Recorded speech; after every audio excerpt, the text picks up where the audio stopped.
All right. Should be good to go.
let's see, I figured it would take at least 12 frames of 12 frame panel to get all the rosette, maybe 16.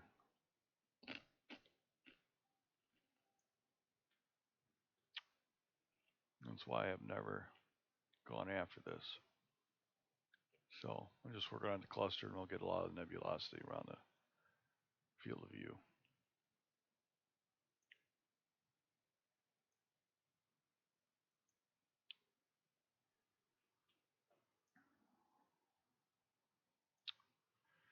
Anyhow, let's see, am I on my 5 minute or my 2 minute? 3 minute shots, okay. That should bring nebulosity out now.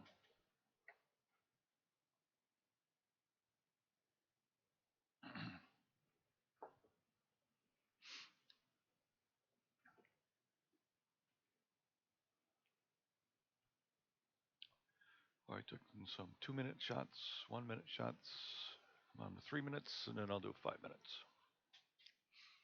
I can combine them in any way order I want.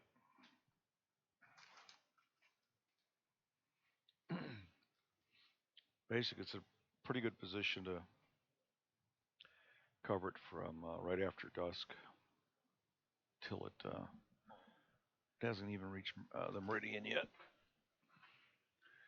Still almost an hour to meridian, 54 minutes. And then we'll go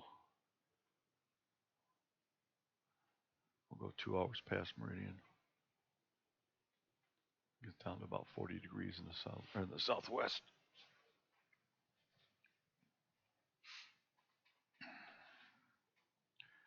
If I recall, it's going to get up to about 50 degrees.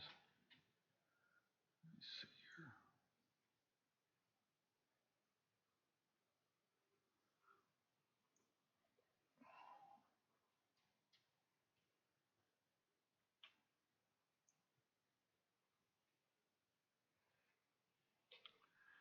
Yeah, it's at 50 degrees altitude now.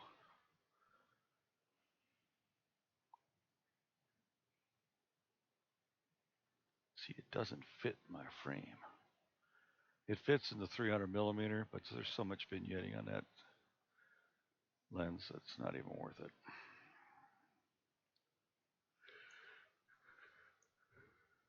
Yeah, I suppose I could take another pot shot at it. Maybe if I took some plats, it would work.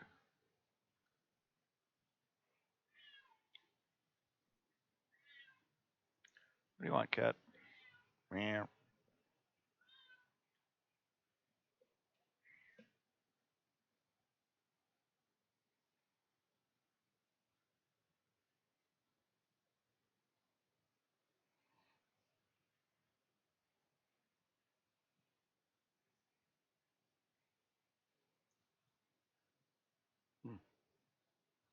It's interesting. There it comes.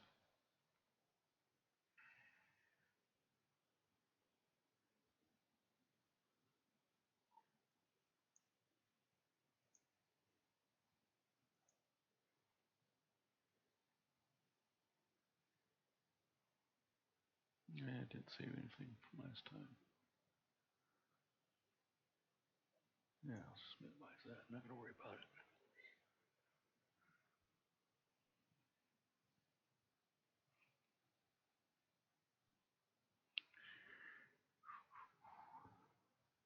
So just your FYI, the only reason I finally decided to go after this is I want to at least get this cluster. But I wanted to see what the real field of view was with this scope on this format. I'm using the telescopius to determine how many panels I would need to get the whole thing, and it looks like at least 12, a 3x4 segment.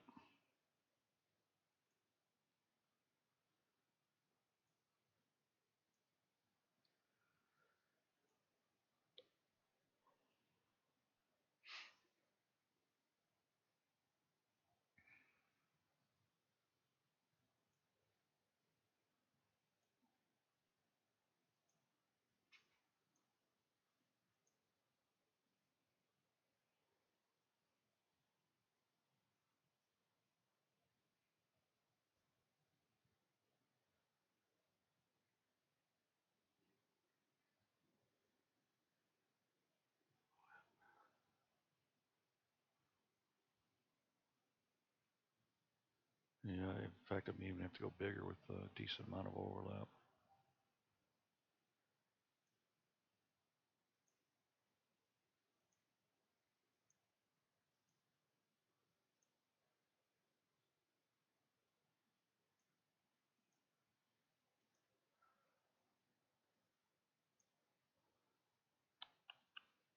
Hmm.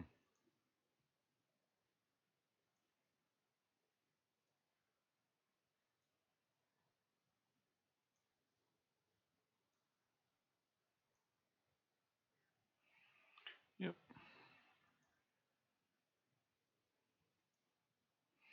And a little later, I'm going to go after. Oh shoot, my broadcast stopped on the Night Sky Network. I started again. No, I'm not sure I'll stay hooked up to that. It's so flaky.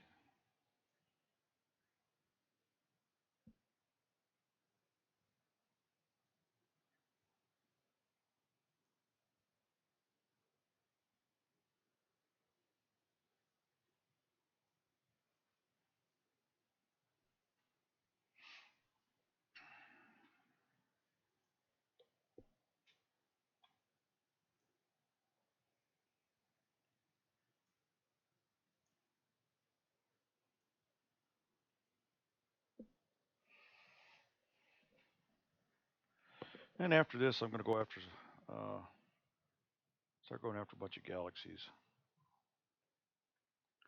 later tonight.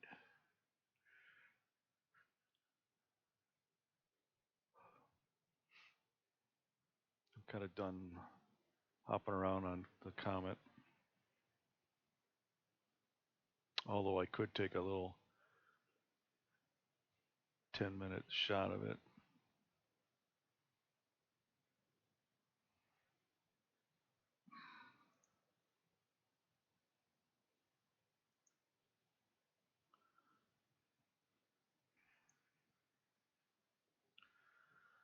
Oh man.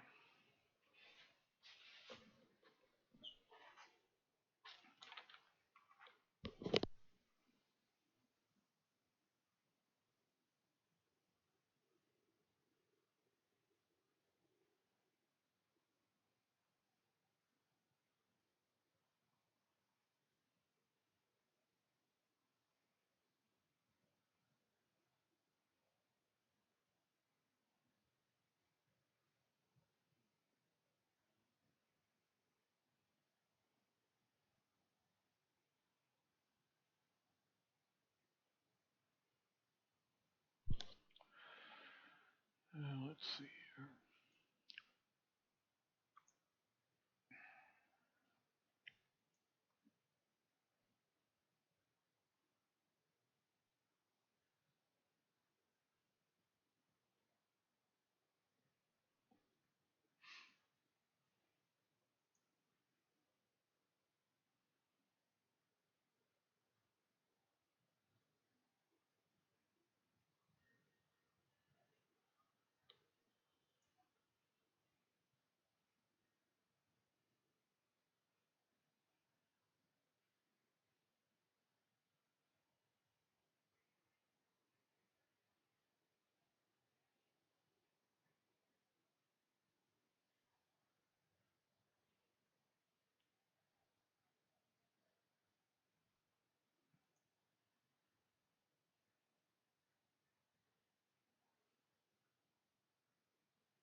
Feel free to leave a comment in the comment section if you'd like.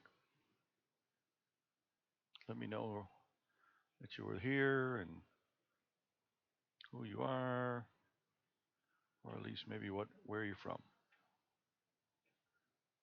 I mean, are these local people watching or somebody another part of the country? Of course, you might have to have an account on YouTube.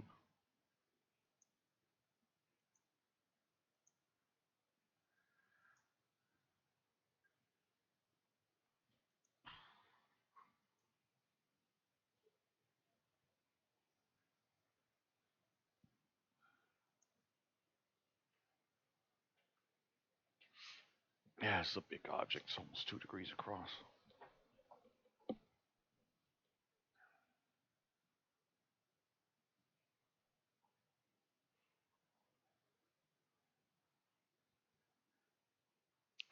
You know, if this thing was up more than 3 hours, for more than 4 hours at a time in a given night, I could get more.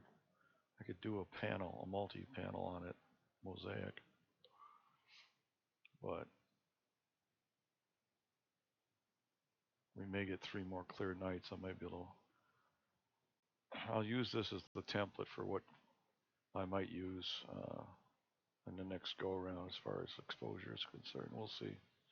So I'm kind of trying several different ones, 1, 2, 3, and 5 minute frames here, and I'll process it tomorrow and see what I can do with it. And maybe tomorrow night I can hit it with a mosaic and do 30 minutes per frame. I might be able to fit in. I'll only be able to fit in 6 frames in one night because it's really only accessible to me for about 4 hours.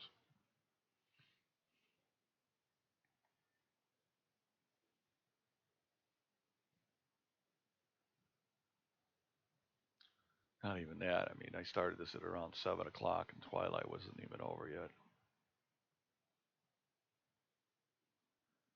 So, I don't know. Tonight's an experiment.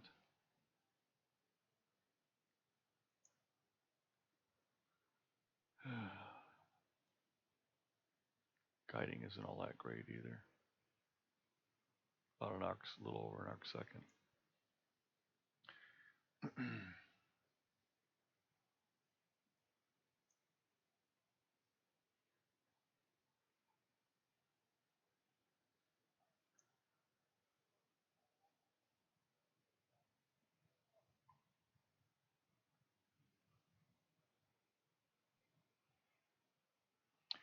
Those stars in that cluster are certainly bright. I've got spikes on all of them.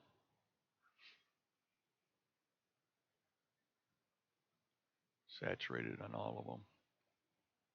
I'll take a look at my 1 minute shots in the morning and see what those look like. I'm sure those are saturated as well.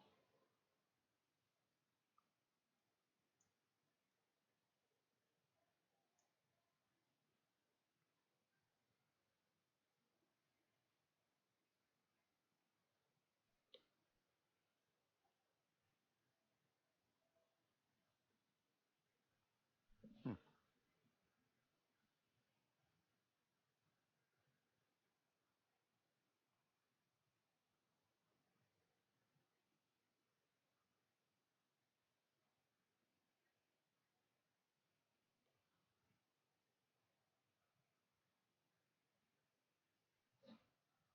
I don't know. I'm gonna figure out what those mean down there.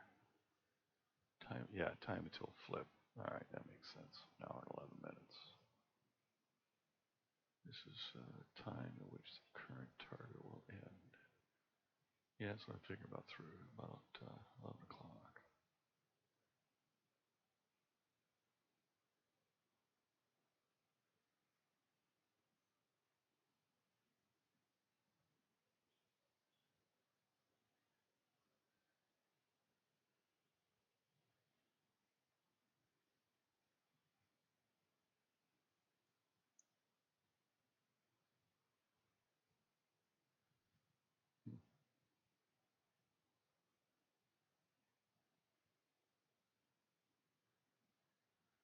All right, I'm in my 3-minute ones.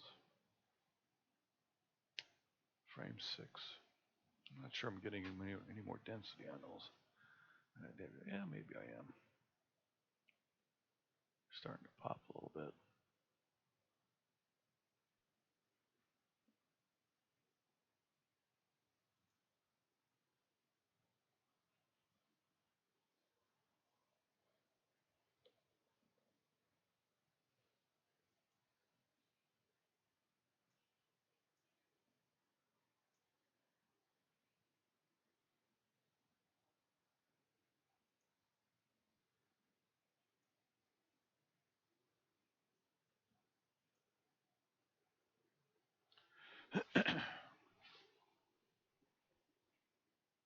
Kind of a cool looking field though.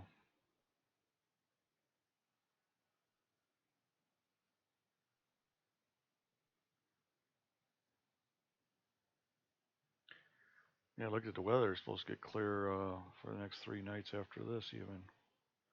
That'll be pretty amazing to have 4 clear nights in a row. I'll believe it when I see it.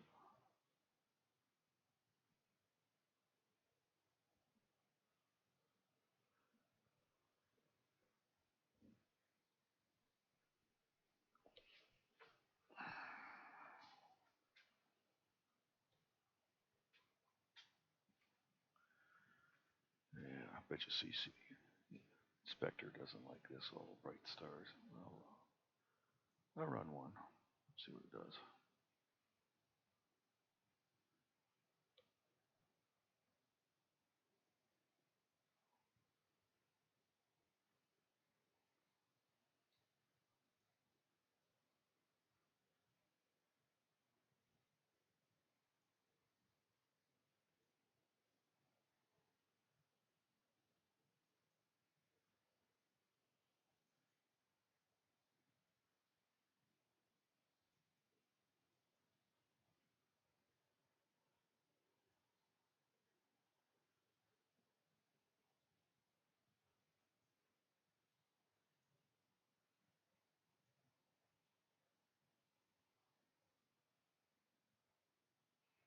It gets warmer, I gotta go through my collimation process again.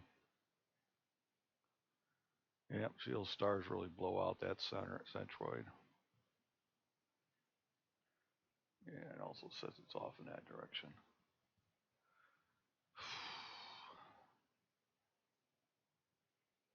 Let me open one that's not totally blown out here. All these exposures are way too high for this application.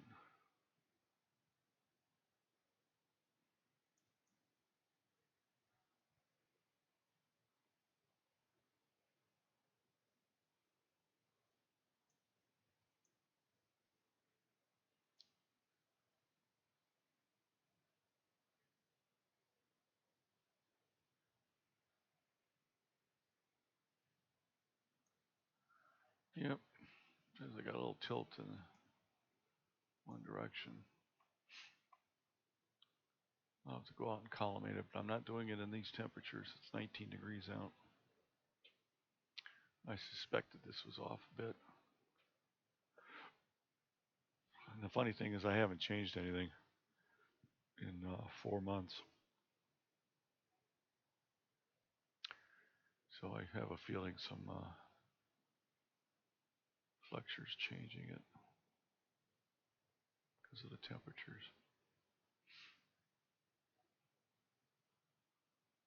Anyhow.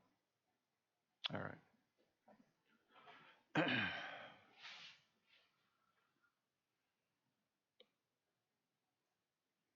I only use that tool as an indicator. Usually I only run it on fairly homogeneous fields of view. This field of view is really bright in the center and a little bit offset as well, which can throw the data off. It's not to say that I don't have an issue, but I don't have an issue that's worth worrying about right now.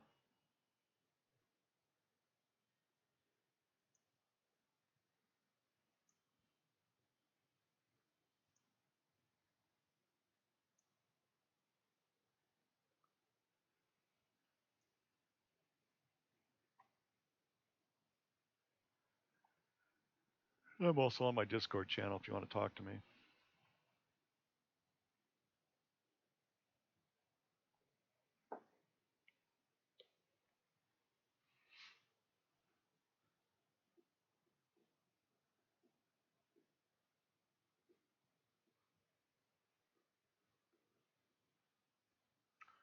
I'm also broadcasting on Night Skies Network,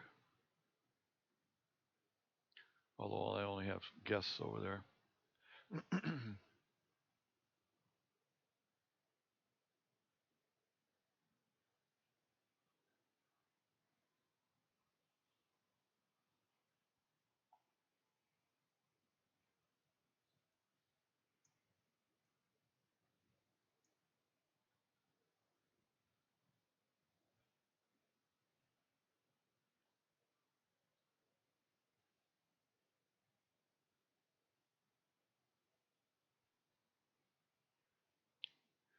One thing about these two CMOS cameras is that they both have vertical lines, introducing noise.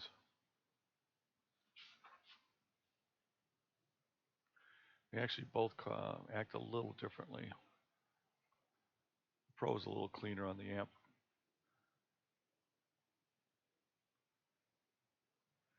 A little cleaner amp noise. Ugh.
Broadcasting in 1440p, so if it looks fuzzy to you, go ahead and change the settings down in the lower right corner there where the little gear is. Set it to at least 1080p, if not 1440p.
Interesting.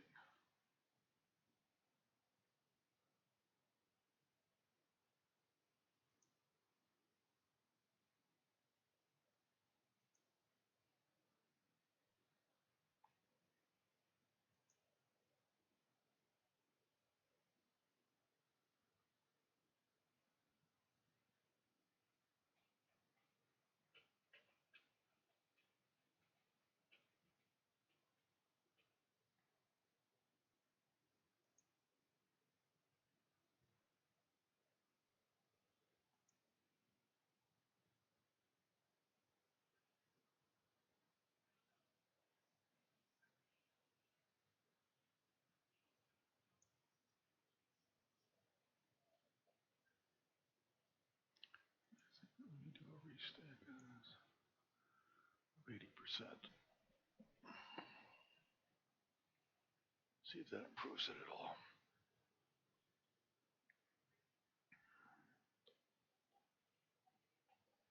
I figure if I restack it at 80% of best frames, see if that actually makes any difference. Maybe hard to tell, but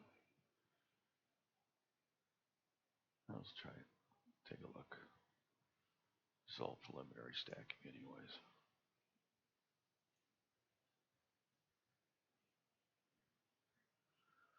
I should check my audio level here. I might not be high enough. I'm kind of talking to myself here.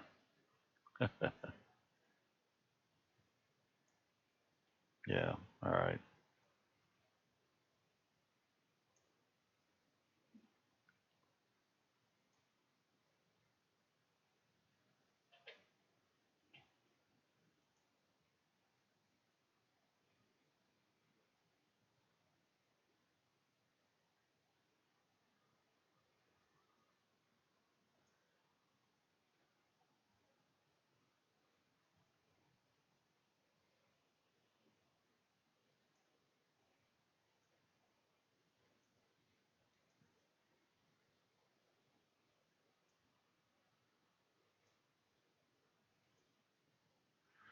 Yep, looks like my Night Sky Network broadcast stopped again as I restarted.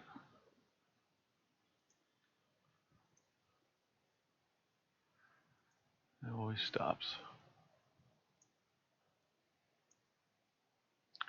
Here we go.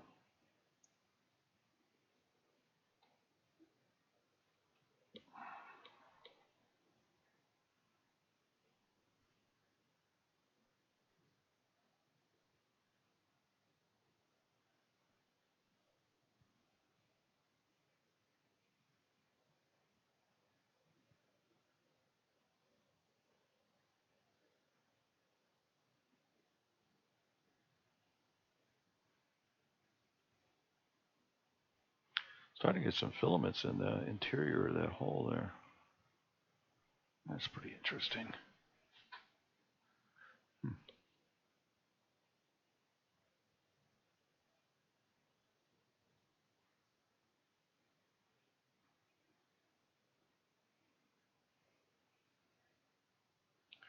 A lot of times I'll use 100% of my frames.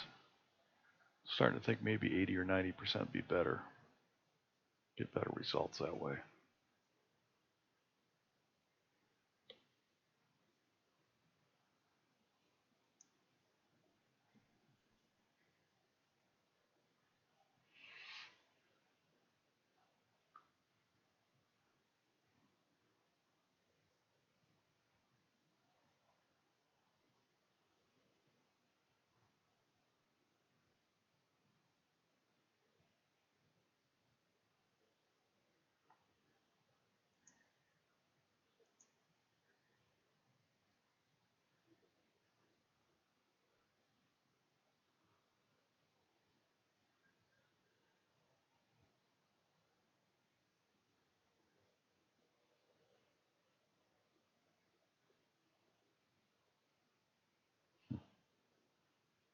Interesting.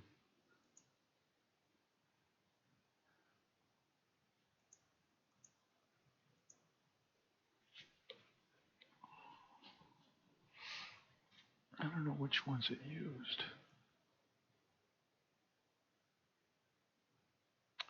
Don't know.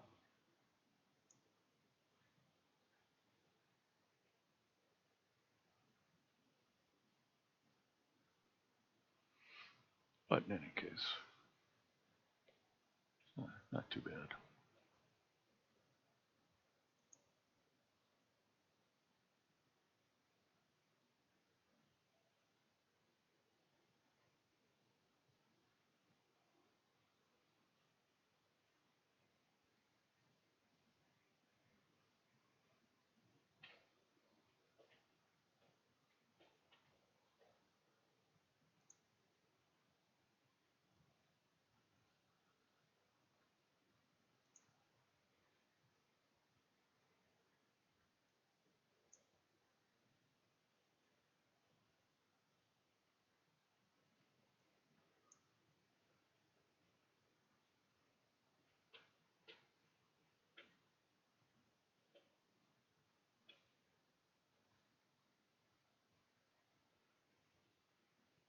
Hmm.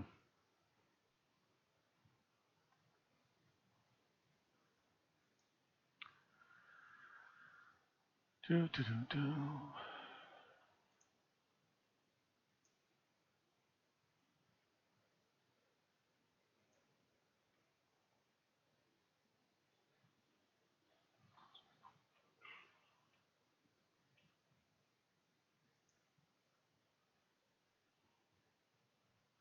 That's still kind of a pretty view, even though it's just the central core area.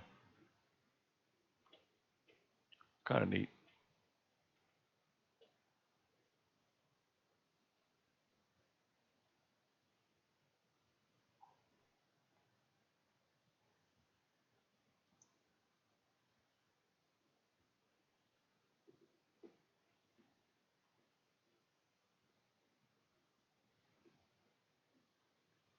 "45 minutes to meridian flip."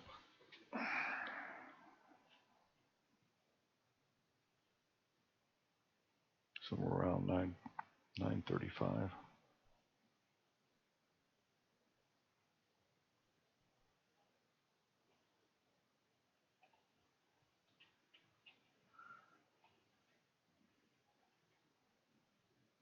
I don't know. The 5-minute shots I'm going to take here are going to probably be too long. I mean, the stars are already super saturated, but if I want to get that nebulosity, I got to go a little deeper.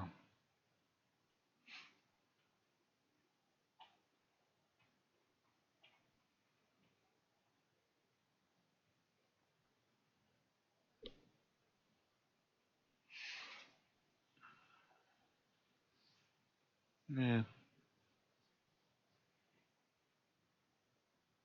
yeah, it's going to throw that frame away. Tracking's having a little problem. Might be windy out. Waiting for the autoguider to settle again.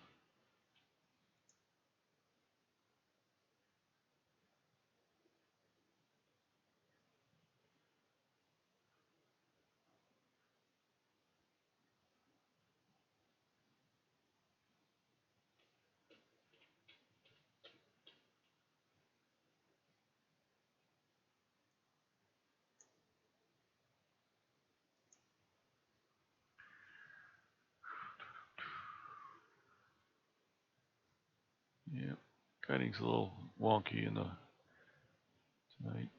It was kind of breezy out when I opened up. I don't know if it calmed down or not.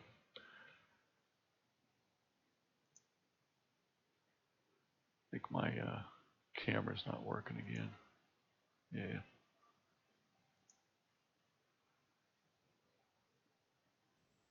Here we go.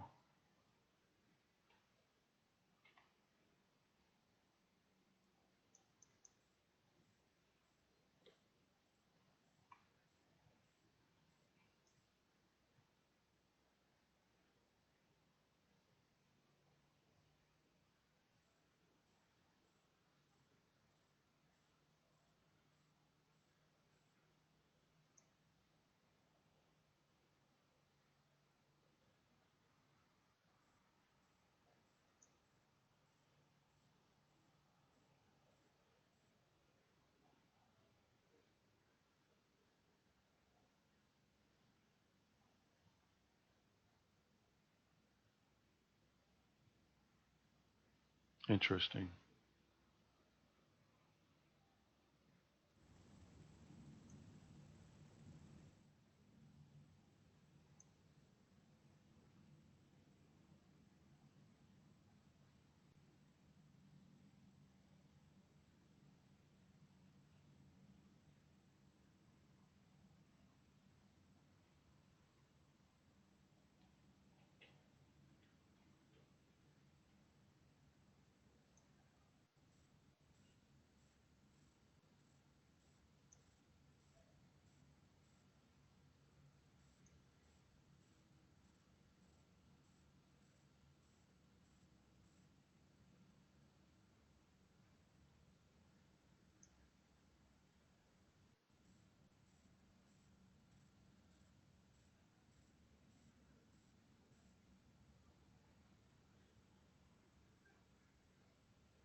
6.8.1.254.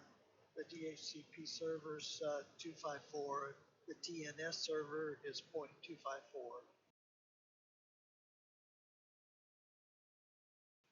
So somewhere in there, I just got.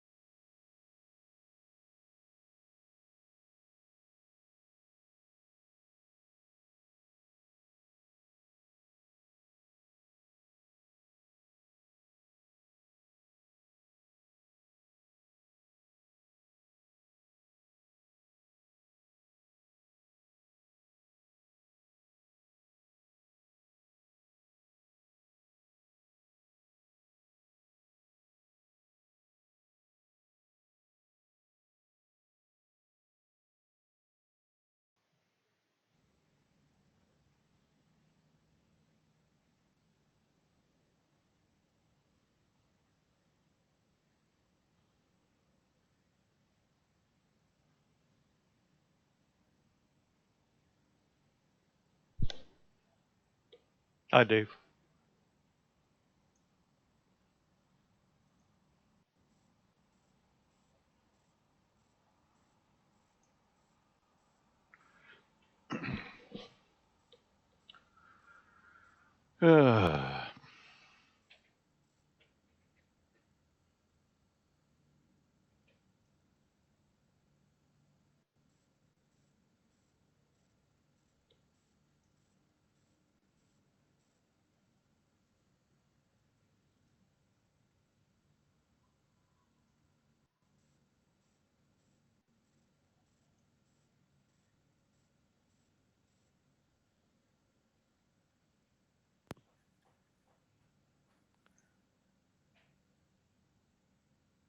Hello. Hey, Doug? Yeah. Oh, I wasn't sure if my mic was working or not. Good evening. How are you? Pretty good. Good weather? Yeah. Or, It's cold. It's 19, ugh, but it's clear. Clear it's enough. it's cooling off outside now. It's 63. Dang. You're gonna need a coat. Uh, That's t-shirt and short weather for me. Now, when summer finally arrives and is here for a while, and t-shirts, shorts, and flip-flops, sandals, that's my preferred style of living. But Hmm. right now, 63 seems a little chilly. Yeah. I tease some of my friends who live down south. When isn't it cold up there? And I'll show them a picture of me sitting out on my patio with about I don't know, half a foot of snow on the ground, sun shining on my face, and I'm in my pajamas drinking a cup of coffee. I says, it's fine here. Well, I just saw on the tube that they've been having 70-degree days in Antarctica. Yeah, yeah. So you could do this. You could do the same thing and at uh, halfway to the South Pole. Well, the thing is that those pictures are, it was probably 35 degrees out, Yeah. but I'm sitting on my patio in the sunshine on the south side of the building, so it wasn't cold at all. It just looked like it.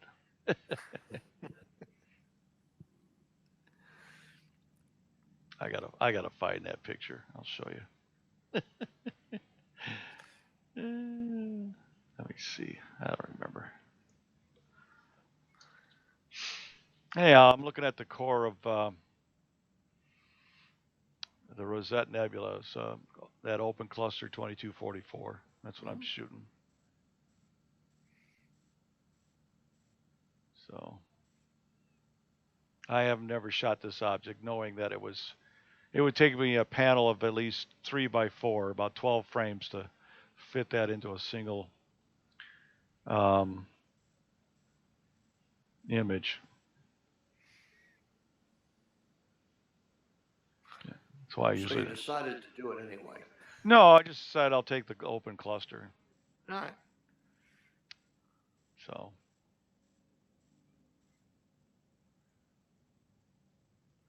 Well, the part that you have looks pretty good. It's okay. Here we go. Here I am with my coffee. There you go. I told you. It's in my jammas. Have my cup of coffee. A nice spring day in the North Country. Oh, you have flowers out too. Yeah, those are plastic flowers. But yeah, I says, what do you mean snow? I don't care about snow. It was probably just around 28 to 35 degrees out there that day, somewhere in that range, because and no wind. Because if there's no wind, the sun's out, I could sit out there all for an hour. That sun will keep you warm. Told my wife, take a picture. They won't believe this. Well, you're right. No one would.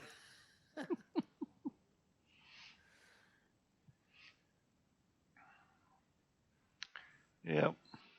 That's your observatory down in the background. Yeah. What did I do? Let me see here. There's no way to scale it, but it looks like you have a pretty good sized piece of property then. Um, yeah. Where did you see the observatory here? No, you can't see it there. Not in this picture.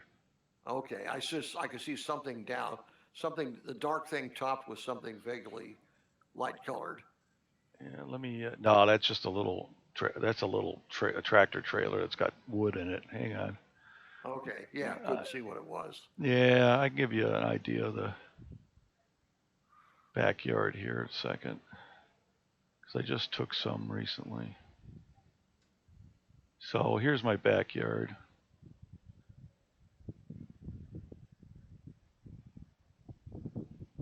And that's the observatory. Yeah, that's the observatory.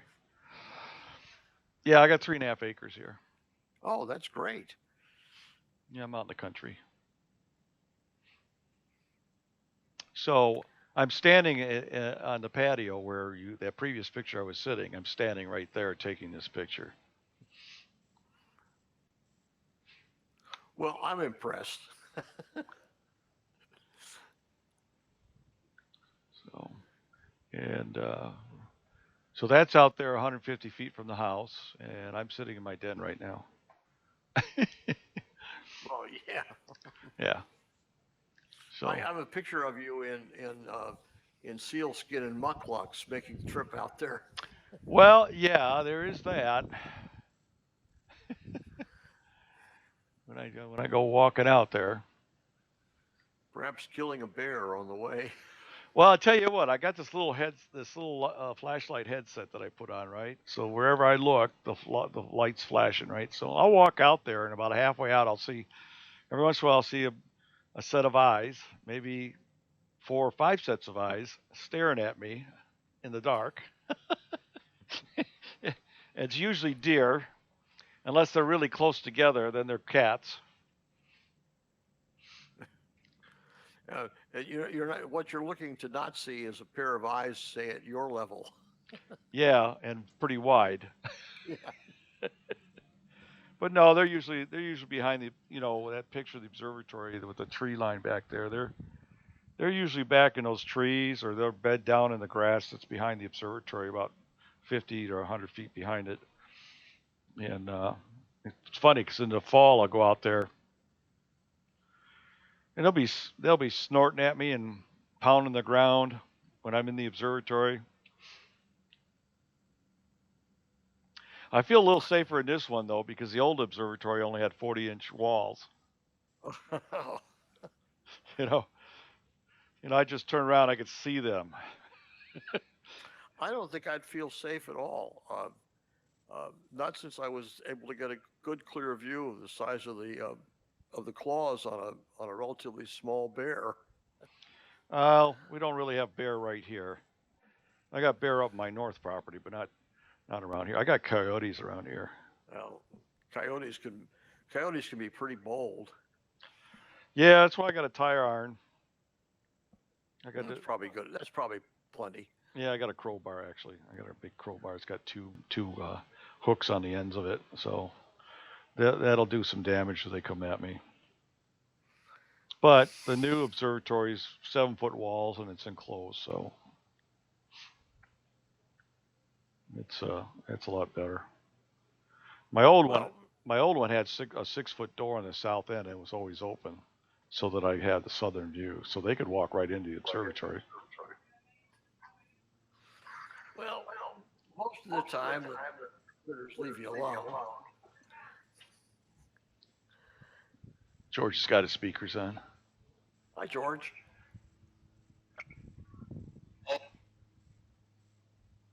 Uh, uh, uh, I don't know. We could hear an echo. I don't hear anything now. I heard him say something about automatic gain, and then Oh, I didn't he even dis- hear that. and then he disappeared, so to speak. Ah, I see. Okay.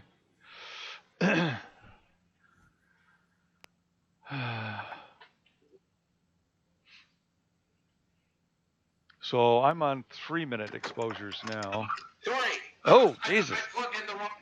Holy No, I, cow. I was sorry. I plugged in. I plugged in one of the two. I have three plugs. Two that go to the external speaker and one to the headset. So I'm sitting here with a headset and playing with the end, wondering why. What's going on? Oh, it's all part of going old. Yeah, we understand, George. Well, my specialist said all your cognitive issues have to do with your, liver thing issue. So, but there you go. Well, I was amazed. All I did was spend 10 years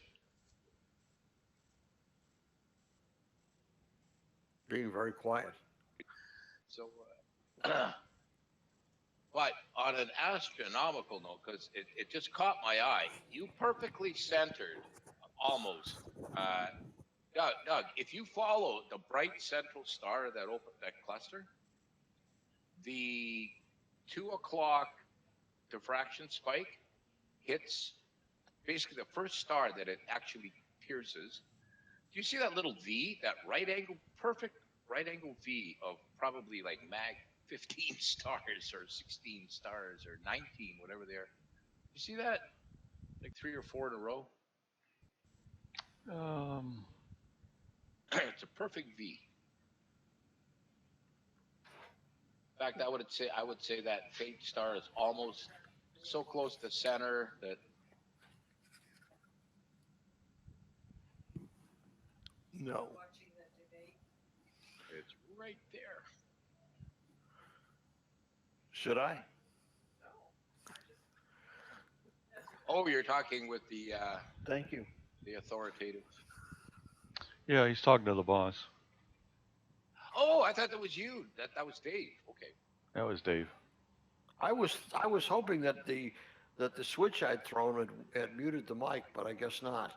No, we heard the boss talk. Not Yeah. only that, but Windows automatic gain control kicked in and boosted you like. I don't. I've got this little control in my hand, and it appears to have an on-off for the mic, which doesn't appear to work. I mean, I can throw the switch, but it doesn't appear to make any difference. And then there's a volume control for the mic that doesn't appear to make any difference. But the volume control for the headphones Does work. that works. And I heard you talking once. I have the same thing. I'm holding in my hand. It's a black little nubby, right? Along a black cable with a black little roller thing for the headset volume, and a little black switch for the mic, right? Yes. Which on, off, and doesn't always go on. It doesn't always go on. So there you go. Well, I appreciate that I bought one of the cheapest pieces of. No, this one cost a few $100. So. Well, but this $100. was I deliberately was trying to buy the least expensive commodity Chinese import that would do the job, but I didn't think the problem was going to be with these little itsy bitsy controls. They're still made in China. I can attest to that. Well, I expected if I popped it open, I discovered there is no control. They're just wired straight across it. Placebo. For the For the people who stand waiting for an elevator and push the button, or want to make the light change, so they push so they can walk, so they push the button repeatedly. Well, that's it. Are you saying that we're impatient? I no, I understand impatience. What I don't understand is taking actions which can't possibly change the outcome. Oh yeah, Taking that's called insanity. Doing the same thing, expecting something different. Well, actually, by the people who push the buttons are expecting something. Yeah, They're all sure that it makes a difference. yeah. I don't know. I've watched the Titanic 12 times, and what do you think? Still sinks every time. Yeah, exactly. I heard that it went down. Well, you're in deep there, Doug. Holy smokes! I paid 10 inch RC. Hmm. This is nice. Oh yeah, I figured out if I wanted to take this object, I'd have to take at least 12 panels for a mosaic to get the entire thing in. Was Actually, that the?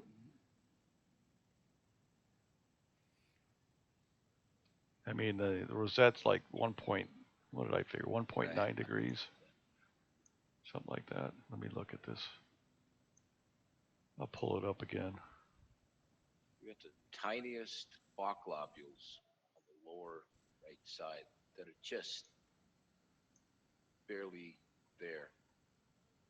Pretty cool. So if I were to select this guy, then I come down here and I select that. Yep, that's right. This, okay, yeah. And I have to go 3. I'm going to go 4 by 4. Yeah, I might be able to get by with 3.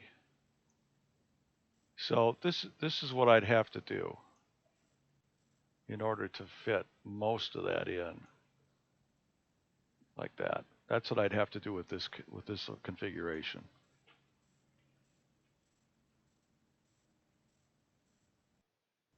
That's an all-nighter. Yeah, I know, and I only get 4 hours on it. It's a two-nighter. That's a 3-nighter. Maybe a 4. Plus You're processing asking time. you're asking for 3 or 4 nights of consecutive Clear weather. clear weather Yeah, in northern, in, well, in in Michigan. yeah, in Michigan. So ha ha ha. In your We're dream. all considered the north, yeah, Great White North. The only problem is it's actually going to be clear for the next 3 nights, supposedly. Supposedly. One of my buddies here says, "Yeah, the weather says it's going to be good." I said, "Well, yeah, there's a big high coming in. It will clear most of us off, but our problem is we'll still get local Lake Michigan lake effect come across the state during the day and cover us over, even though it's clear above us.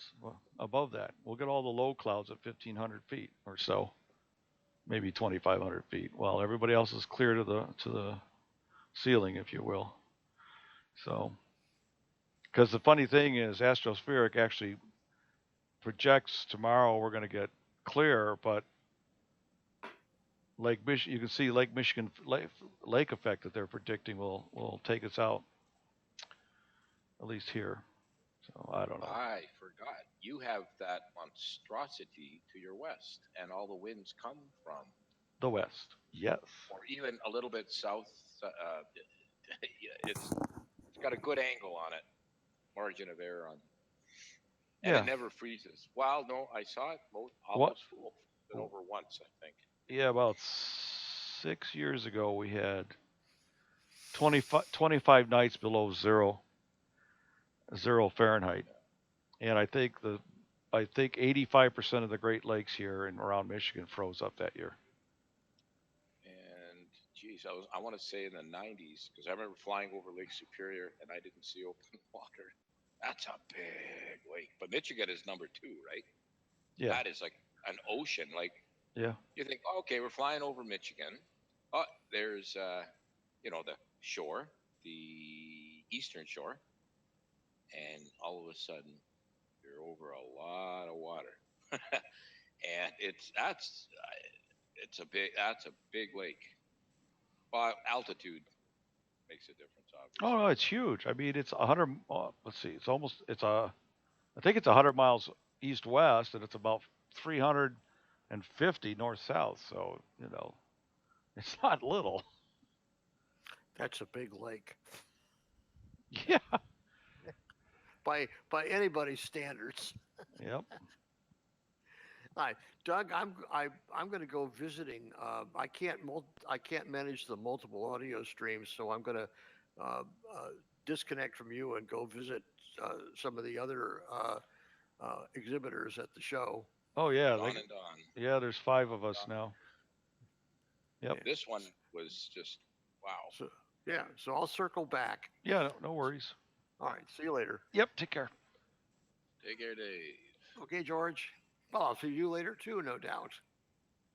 Possibly tired. That's okay. Hmm.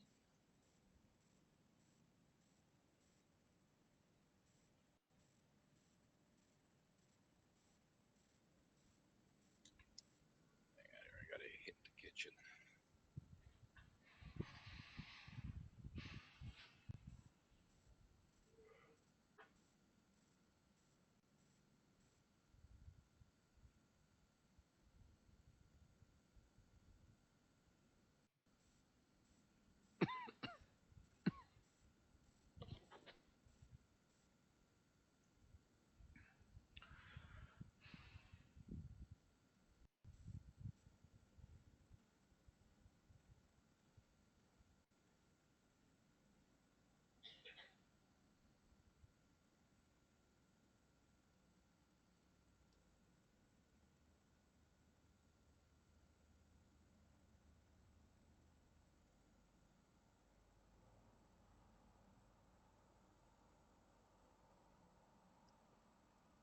Okay, just thought I'd refresh for good measure. Mm-hmm. What's the plan for this rosette? Just finishing up some 3-minute exposures. I'm gonna run a few 5-minute exposures, and then I'll be done with it. Okay, just wondering if you were gonna drift over to something else. Yeah, I will, but not for a little bit. I look up saying time permitting, but I think you have all the time in the world now too, right? Well, this will be below my horizon in about 2 hours on the west side, so I won't be going that far with that, anyways. But I'm gonna start hitting some galaxies over there in Leo after this, if they're up by then. Let me see here. Look south. I forgot I got that locked in. I wonder if I can unlock that. Yeah, there was a place I could unlock that, and I forgot where it was. But anyhow, yeah, at least be able to. I could hit something in Ursa Major soon, and then slide down to Leo and Virgo.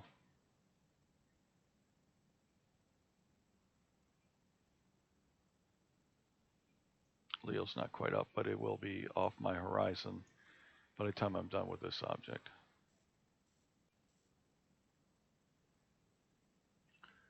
Looks like I'm 13 minutes past meridian on this one. In about 16 minutes, it'll be doing a meridian flip.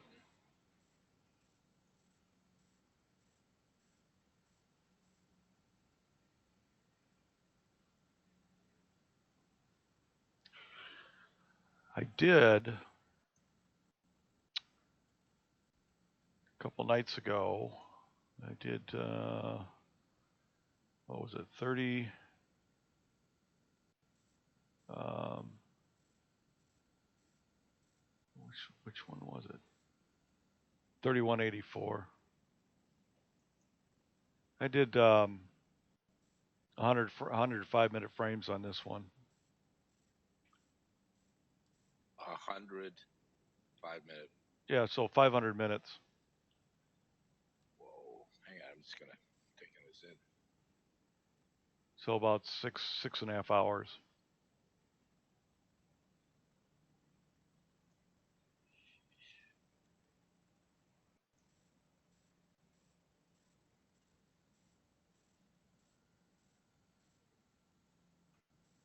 I'm sorry, about 8.5 hours. About 8.3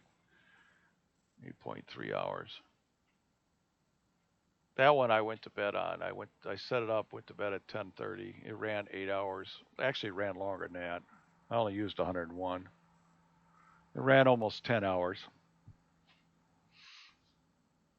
I used, yeah, it ran 10 hours. I used 80% of, about 80% of the best ones, frames. But that one ran all night long. A couple other little fuzzies in there too. Yeah, there's actually some H2 regions in this.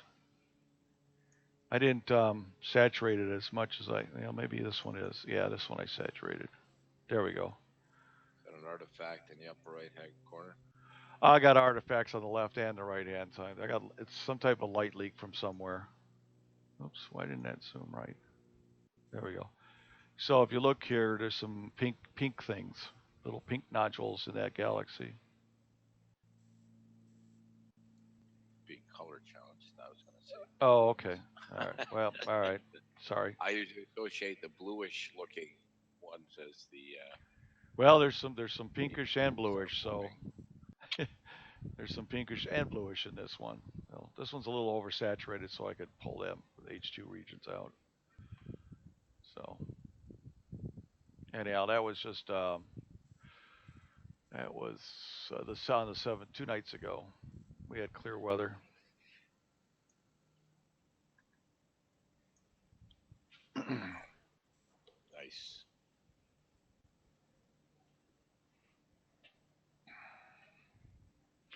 Yeah, this is the reason I don't normally go after this kind of object because it's way too big. But I figure, well, there's a nice star cluster in the middle. I'll take all the 1 minute shots I have. I think I got 10 minutes of 1 minute shots, and I'll stack those, and that cluster will look reasonably. Stars should not be too saturated in those. Well, wait. But I'm going longer exposures now to get the nebulosity around it.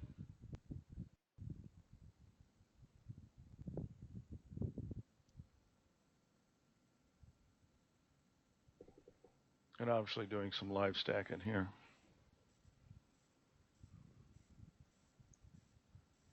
I'm on my first 5 minute shot.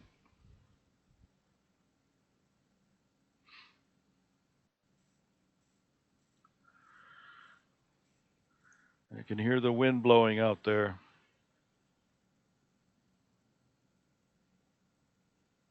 Which means I presume it's coming this way. Probably. Yeah. Let me see. Ish. Let me bring up my weather.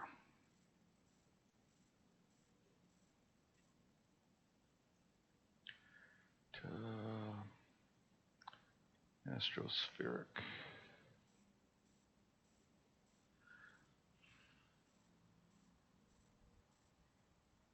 So right now I'm actually in a.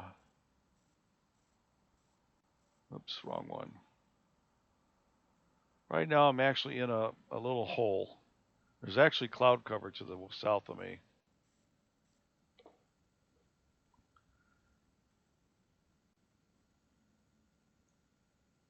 Well, yeah, I was actually trying to look at our area there, and all right, there's Niagara, there's me. So there's. Yeah, it looks like most of Canada is covered right now.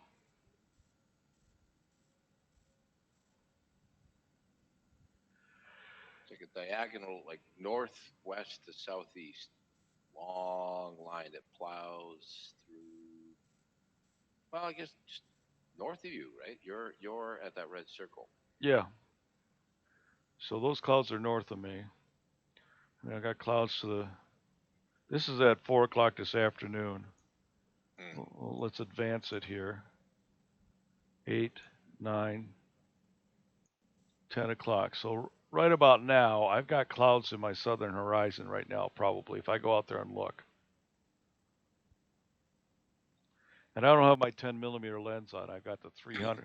I got the 300 millimeter on my Canon right now, so I can't take a snapshot of a wide field snapshot. So I'm expecting that I may get some intermittent over the next couple of hours, and actually maybe cloud up. And but notice Lake Michigan there. This is at 8. Here, I'm going to back this up a little bit.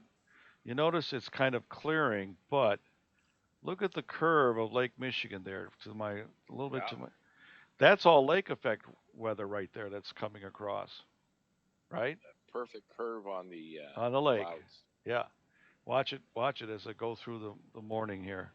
See, that's lake effect just popping up, predicted to pop up overnight here and head across. That's what Huron, that's what Huron Superior do to us, while most of Huron Yeah. Frigid Bay. So Lake Michigan's going to give me cloud cover. It may dissipate by the time it gets across to me. But here's very obvious the lake effect right now that's covering the western half of the state. And that's what I say. This big, huge, clear spot, right, where everybody else. But if you look up at Lake Superior, see that? Yep. Yep. See, that's lake effect, and then Lake Michigan is lake effect. So that's all lake effect that's causing the local clouds. And then Huron is lake effect as well, west of you. Yep.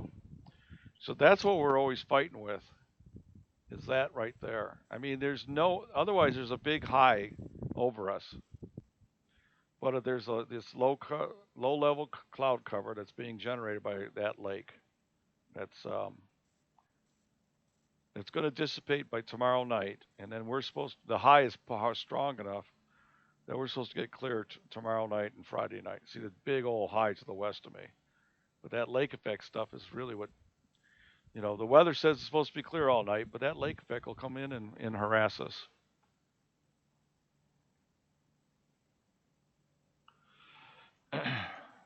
Just what we have to deal with. Until I get my trailer and I travel to the southwest. New Mexico skies. New Mexico skies. Go to Rusty's RV campground where they have all the what they call the RV astronomers. So it's kind of an astronomy village. You can actually rent a roll-off roof observatory down there and put your equipment in there while you're down there if you want.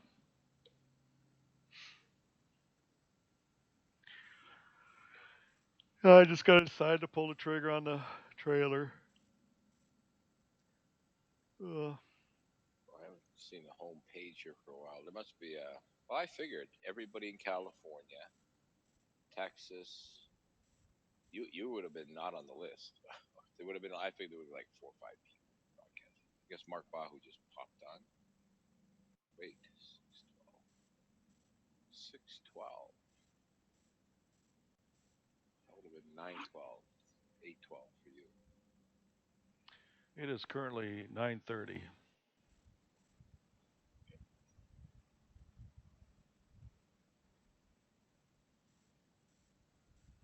And yeah, there'd be 6:30 out on the West Coast right now, so they're in twilight. Mark's probably putzing around in twilight right now. Actually, I doubt the sun's even set yet. Sun didn't set here until six, Oh, 6. six something. Dang near 6. Depending where within the time zone we're situated. Sunset here was at 6:11. Yeah. Well, I'm further west. It's going to set earlier for you. We got but for the time change hours. No, but again, where you're we're both Eastern Standard Time, but you're east of me, so the sun will set before. Oh, okay, all right. I thought you were an hour back. No, we're both 9:30. Boy, you're pulling out. We're 9:30 here. Yeah. No, we're both in Forget, Eastern I time, but I'm 32 minutes past the meridian for the sunset. So if at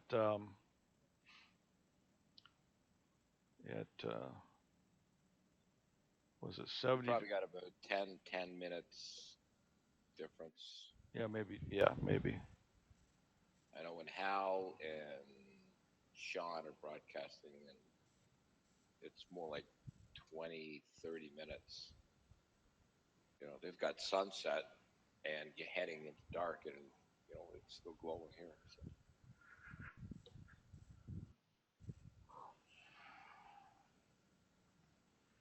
Yeah, my local weather says it's going to be mostly clear all night. Um, but that mostly means that we're going to get that low. 100% lake effect. Yep. In that little percentage. Yep. Yep. Yeah, because the rest of the sky outside of Michigan is clear. So when they say mostly clear, just a few isolated showers. Well, the problem is if you're in the clear, beautiful. But if you happen to get whacked by one of those isolated showers, you've got 100% cloud, rain, and the whole 9 yards.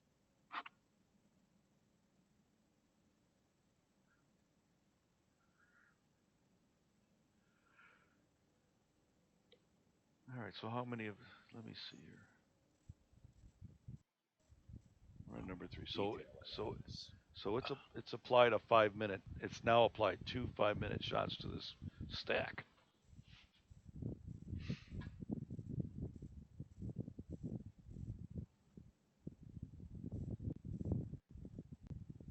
Yeah, the score on this is much higher than it is on the rest of them. So these 5-minute shots are going to take precedence when I stack. And then I'll have to stack the 1-minute ones and overlay the burned out stars with the. That'll be an interesting experiment. I've never done that. We'll see.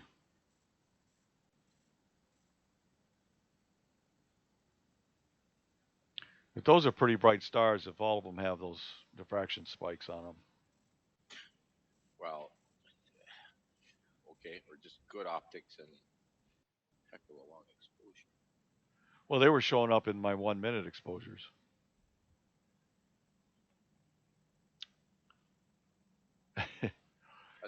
Tremendous detail in those Bach globules on the right, and I'm sitting here thinking, ironically, Bach globules, but obviously no relation. No, no, not at all. No distant relatives or astronomers. Those are BOK globules, aren't they? Yeah. Yeah, no relation. People take license. Yeah, I know. Names or something. I just dropped a C. Or add a C. Oh yes, it's my great great grandfather. Oh no, my uncle twice removed. Actually, I had 7 uncles on my dad's side of the family. Only got 2 left. I had, I'm sorry, 6. My dad was one of 9 kids. There's only 3 left, including him. He's 90 years old and still kicking. That's an accomplishment. Oh boy. Yeah. I'd love to see. He's probably better health than I am. I keep saying that about my mother. She's, let's see, 93 going on 94. Lorraine's mother is 94 going on 95. May if she makes it.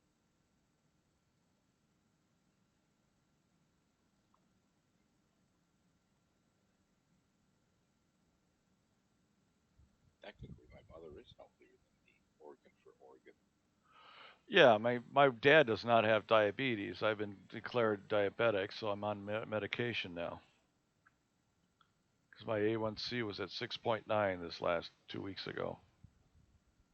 So they put me on some very mild medication. It's called metformin.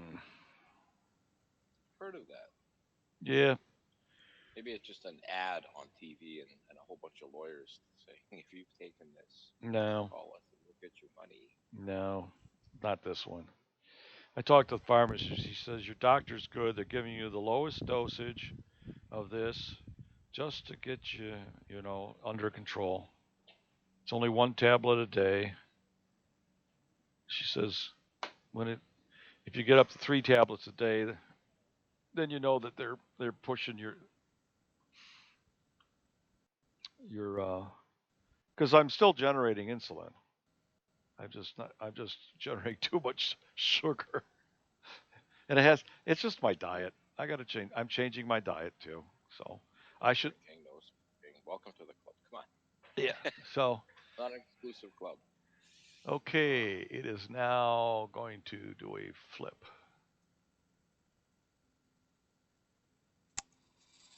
And come back to where we Yep. are. Yep. It's going to do all. That'll be a good exercise. Let's see. Except it'll be.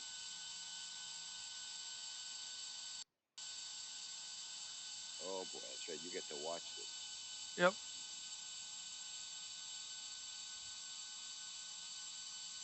That's why I have it there, so I make sure it doesn't do something stupid.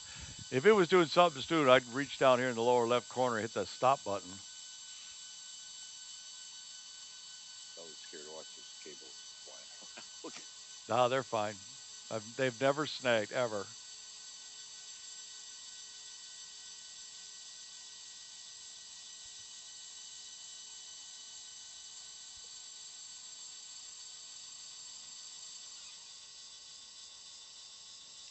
Wow.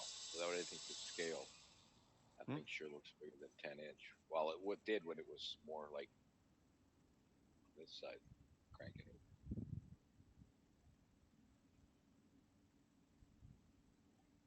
All right, I'm gonna turn that off and let it go. It does look bigger than a 10-inch because of the superstructure. Truss mount, shroud.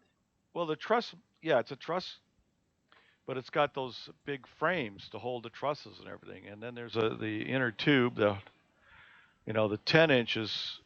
That tube is probably 12 to 13 inches across, even though it's only got a 10-inch mirror in it because of the superstructure. If you look at the back plate, I should measure that back plate. I think it's I think it's 12 inches. It might even be a little bigger.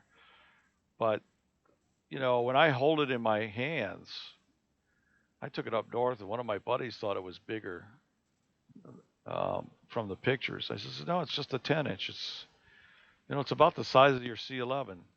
He has a Celestron 11.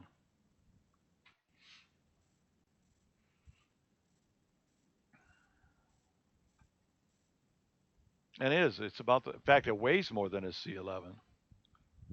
So C11 weighs, okay. a C11 weighs 28 pounds, and this scope weighs 34.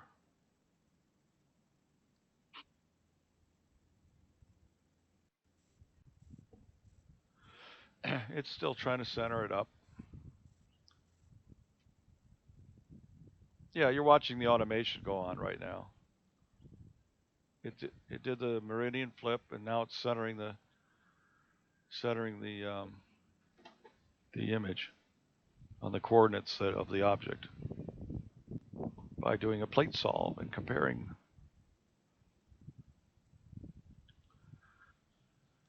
I didn't have to do anything. I just watched it. Okay, it's now restarting the auto guider.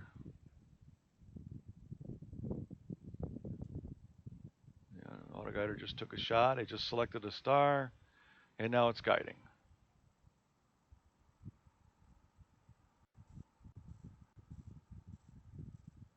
Auto guider is restarted. It says 26 seconds. It's going to start acquisition. So I'm just gonna hit this OK button so we skip the time. And now it's gonna start integration. There it goes. But that's what it does. Well, I'm sleeping. It'll handle all of this.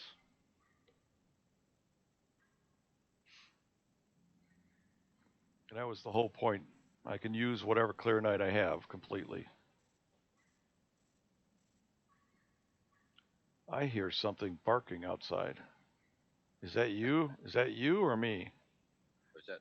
Oh no, it's got to be your end. I was muted, watching and actually squinting, trying to read the little progress box at the bottom right. Yeah. Well, then it's either a dog outside or it's a coyote. Because my Crowbar. because my camera in the observatory has got a mic on it, so I can hear things. Wait, I can hear that at your end. Yeah.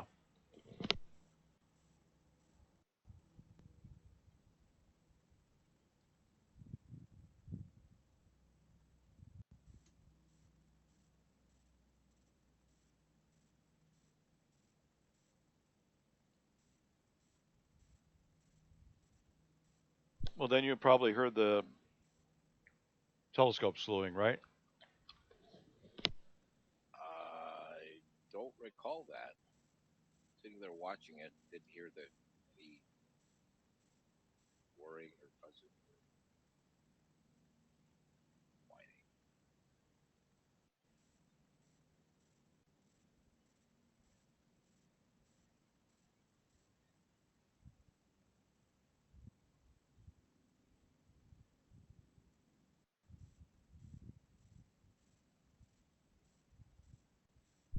So in SG Pro, the image here on the right was the plate solve. You'll note the stars are now flipped because of the meridian flip.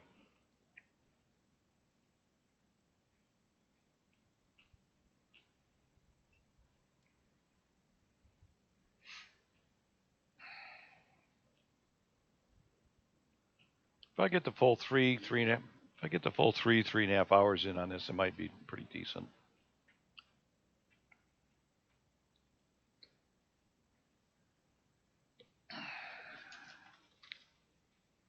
I don't know if I'd maybe tomorrow. I don't know.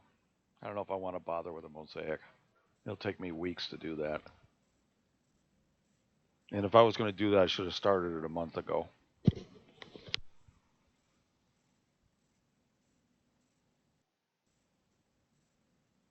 Of course, before the 17th, 2 days ago, it was cloudy for, or no, the 14th. It was cloudy for 3.5 weeks here, so. But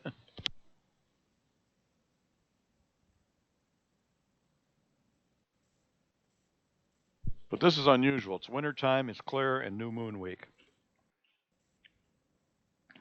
So I'll take it. And it's mild. Relatively mild.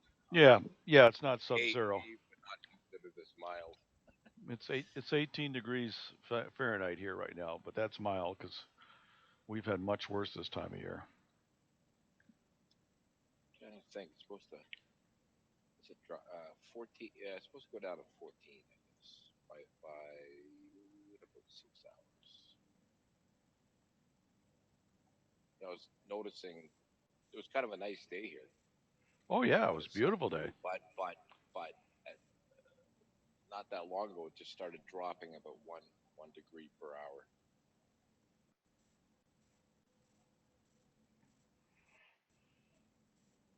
This is my setup. Standing in the door, looking inside. I took this evening after I opened up.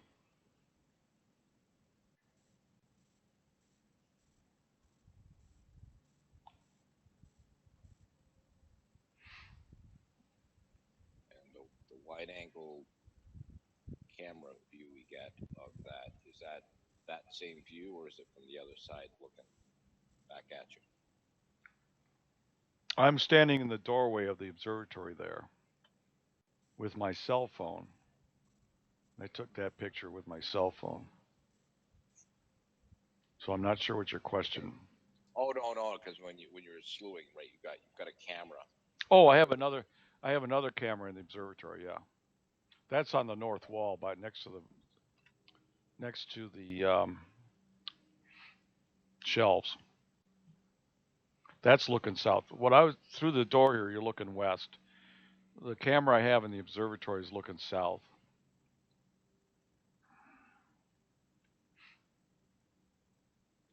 That would be this view here. This is the view you have from the observatory camera right there, which was also the sea. Yeah.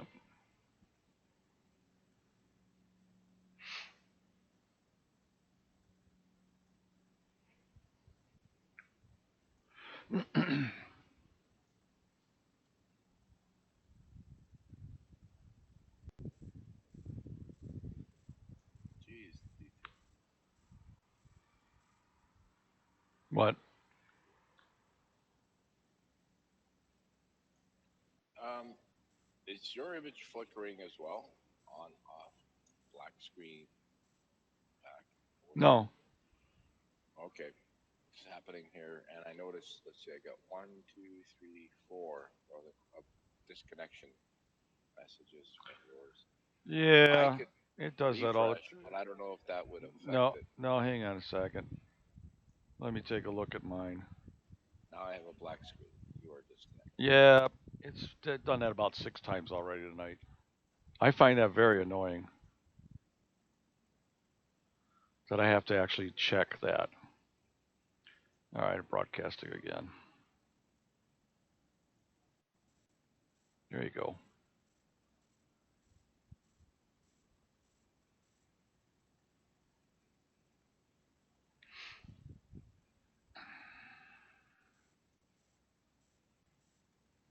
I don't have to bother with that on my YouTube channel.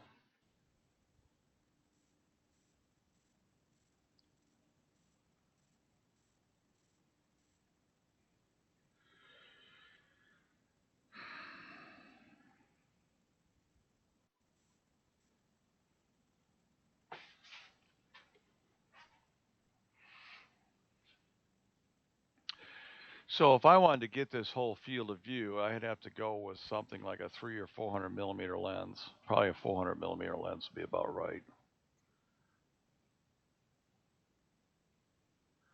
My telephoto on my big camera, on my Canon, I've got it on there. I took some shots and then decided to stretch it, and the vignetting's horrible. It's just ridiculous. So I wasn't. I was thinking I could do that with this lens that I have here, right? Okay. So I'm looking right at it. It's right there. But if I wanted to actually try to get any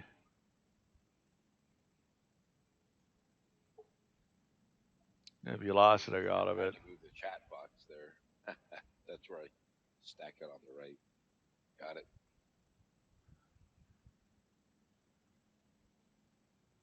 I mean, I took about 10 shots of that, but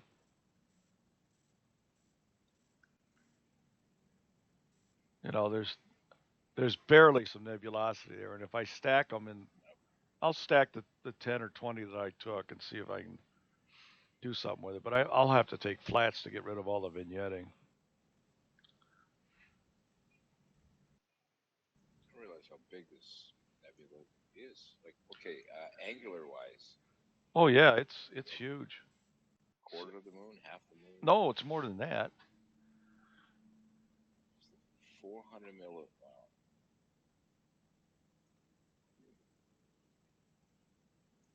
Chip size matters. Well, no, I'm running 2,000 millimeter focal length. That's what's the kicker. And my chip is relatively big. It's about the same size as my Canon. Well, yeah, sure. If I had a full size frame, I still wouldn't be able to fit it in on this 10-inch. A full frame still wouldn't cover it.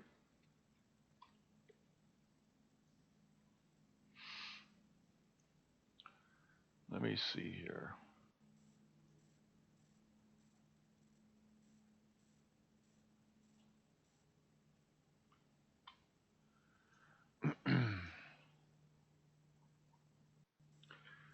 my actual 300 millimeter zoom is almost the right size. If I switch this to that,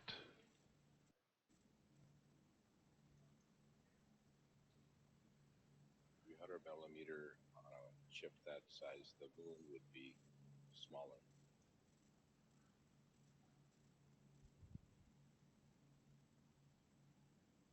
see if I had a 300 millimeter with this chip,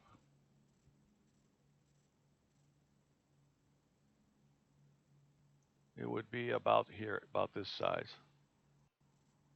This would be about what it would be.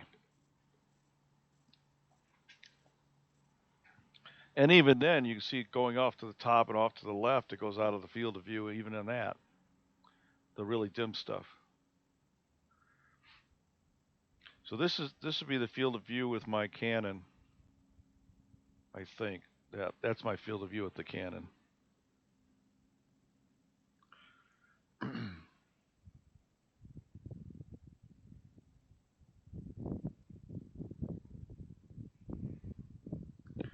And that's this field of view here on the right. So it's basically the side, it's in this field of view, a little offset to the star cluster you can see, but I'm not directly centered. But the point is it's huge, and I'm running 2,000 millimeter on the left image, and this is 300 millimeter on the right image. Take another preview just for grins.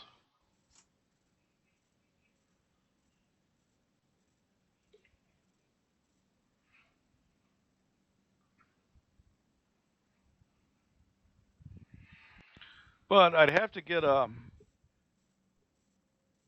300 millimeter lens APO with a 2-inch focuser so that I can eliminate the vignetting. Because using a Canon camera, the vignetting's horrible with this 300 millimeter lens.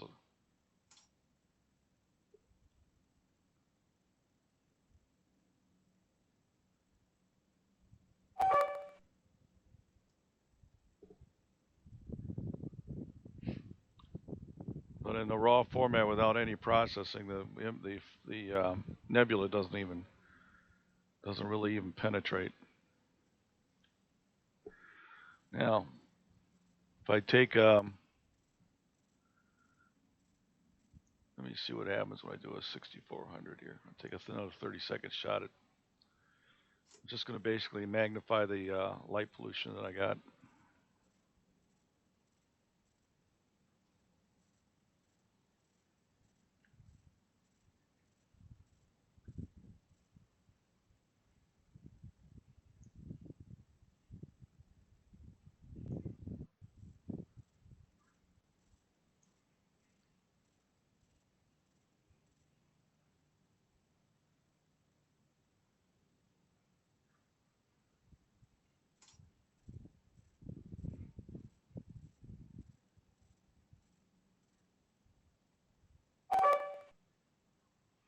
Yeah, so the sky gets brighter, but that's about it.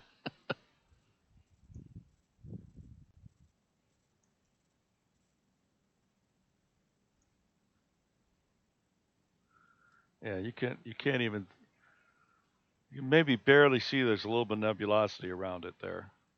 I'm kind of stretching it with the tool that's in the Canon camera here. But you've got a hot spot in the middle too, and look at all the noise. So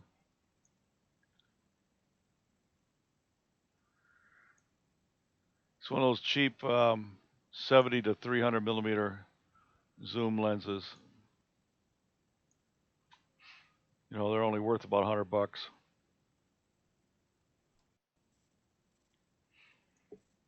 So if I got something like a Red Cat 80, oh no, they don't make an 80, they make a 51. I'd like an 80 millimeter f4 or even f5. Yeah, an 80 millimeter f5 would be about right. with a 2-inch clear aperture all the way to the chip.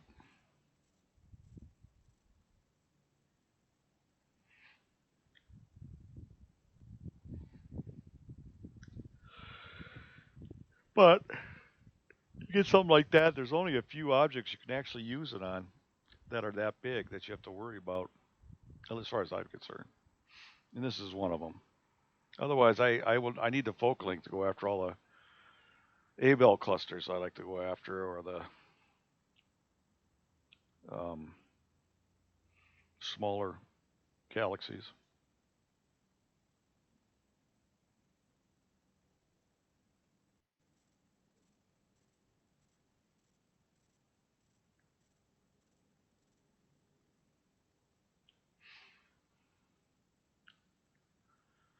What's really cool about this object, though, is it feels the field of view completely.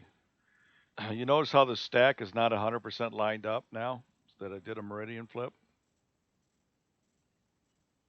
See that? I do not. Where am I supposed to be looking for that? The left edge of the picture, Okay, right. The shift. the shift, the left edge and the bottom edge. That's probably about 100 pixels. It could be 200 plus because my centering I've got set to be within 100 pixels, so it could have been off as much as 200 from the other one. So that's a, Tiny bit of rotation. Just a tiny bit of rotation. well, I'll find that out when I stack it because whenever I stack, it tells you how much rotation it had to do. It's usually 0. Meow. Okay, that is a cat at your end. Yep, I got 2 of them. She's in my room here, begging for attention. So I gotta reach down and pet the little bugger so she'll shut up.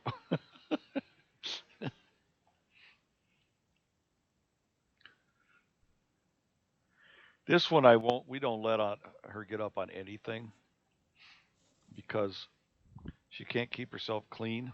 She's too fat. So we don't let her up on our laps or so she lives on the floor. The other one who's 10 pounds lighter, she gets up on everything.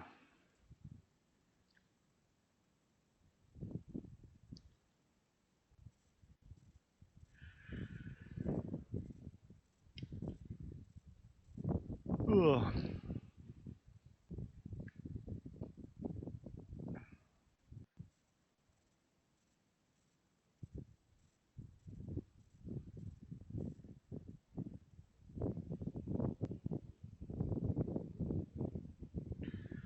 Boy, it's windy. I can hear the wind blowing.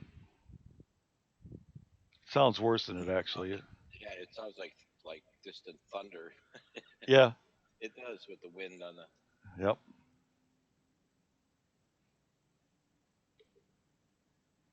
Yeah. It gives my tracking a little bit of a hard time, but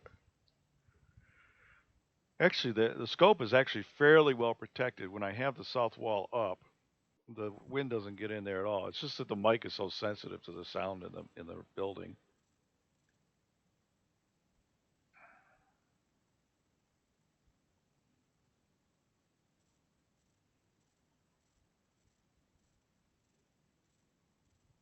Okay, I see my son finally coming downstairs. I'm gonna go and see if I can.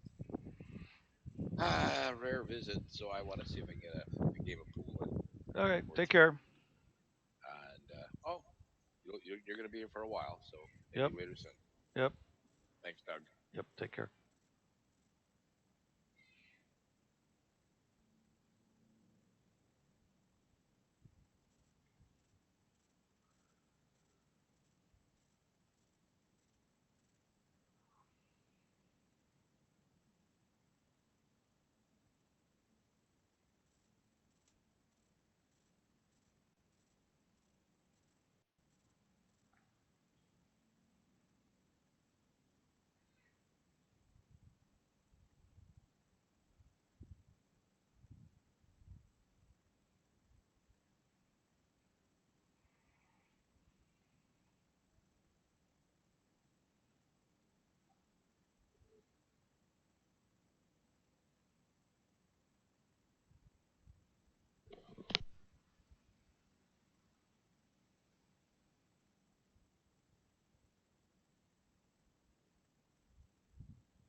I'm gonna do a little processing on the 60-second subs here, see what that looks like.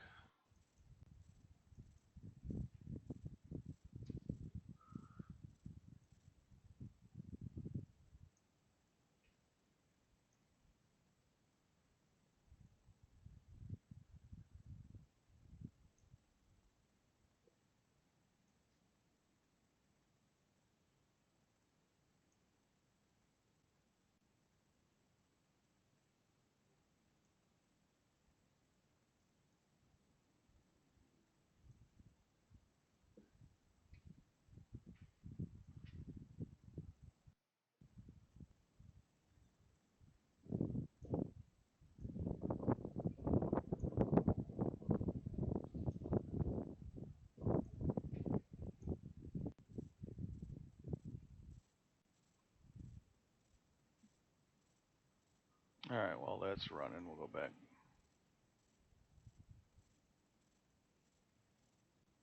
Well, these 5-minute images are getting better. They're scoring much higher now than before, over 2,000 now. Which means my background sky is probably getting darker as I go to the west.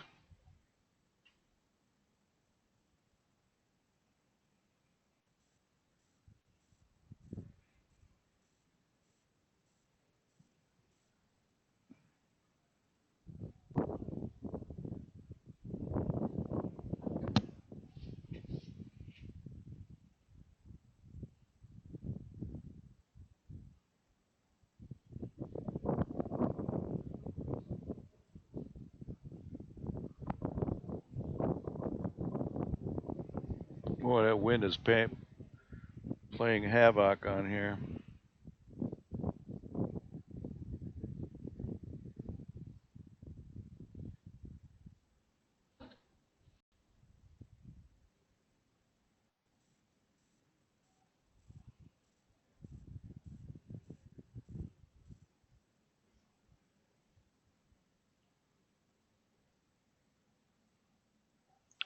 See how we're doing here. We've got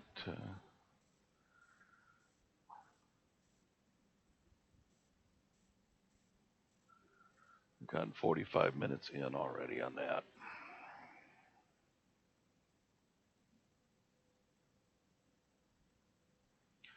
Let me check this.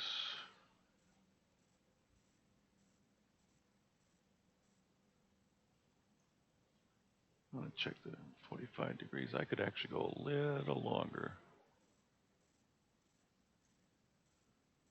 Let's go to here.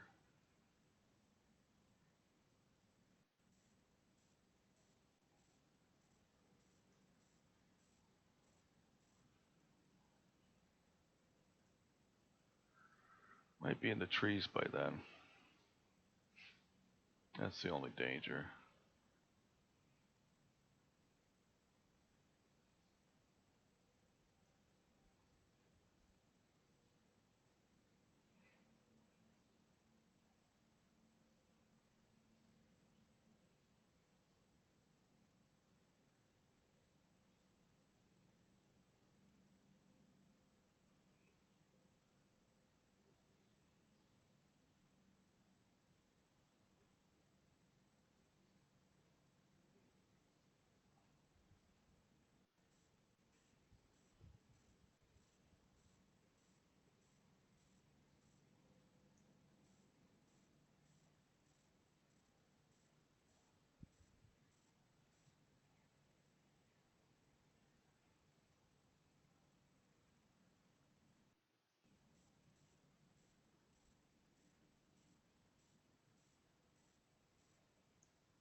All right. Let it go at that. Lost my feed again. Close. Start.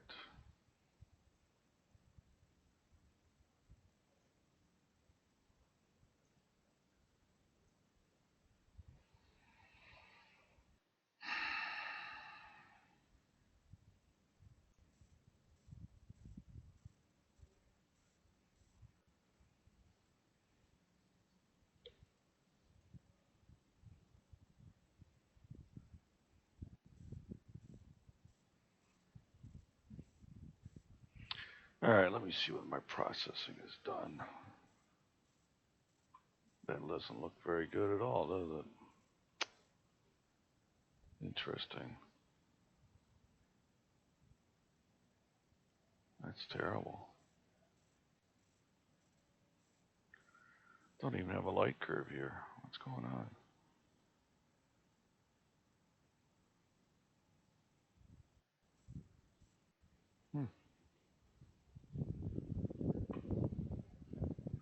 Never seen it do that before. I'll have to pull up the image and see what it looks like.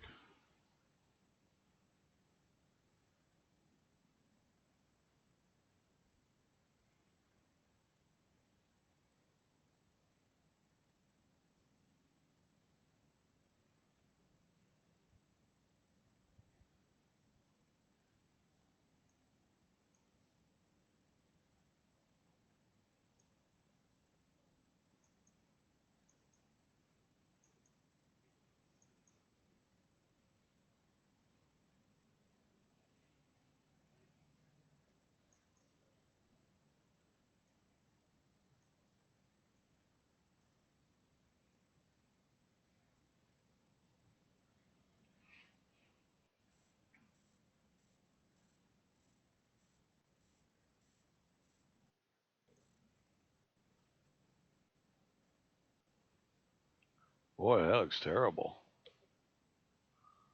Huh. Weird stuff going on there.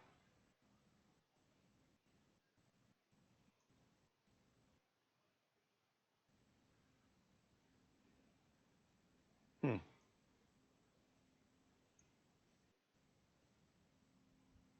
That's interesting.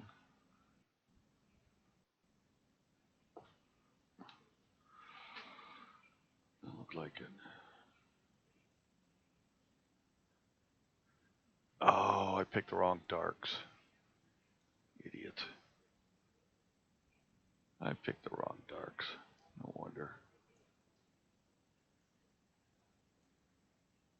Let's remove those. Let's go back here and pick the correct ones. I want this one.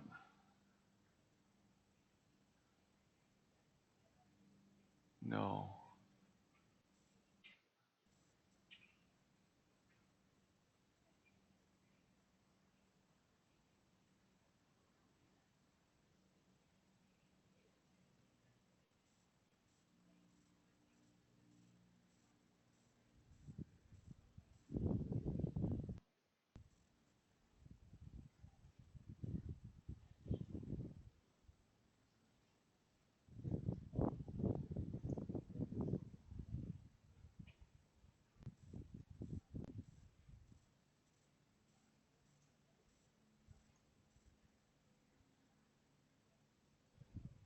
All right.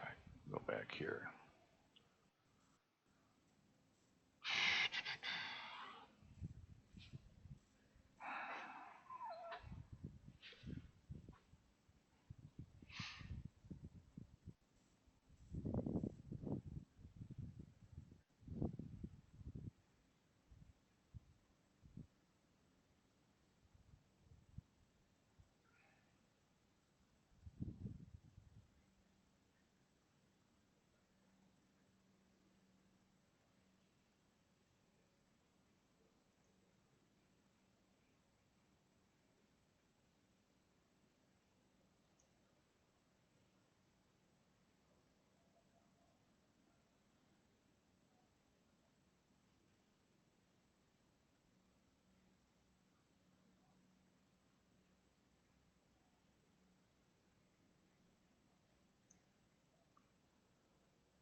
Da, da, da, da, da, da, da. Da, da, da, da, da.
So what I'm doing here is I've got a using Astro Toaster to do live stacks of the images as they come in. So I'm stacking this stuff as each frame comes off the camera.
That's better. That's what it should look like. All right, let's bring that one in.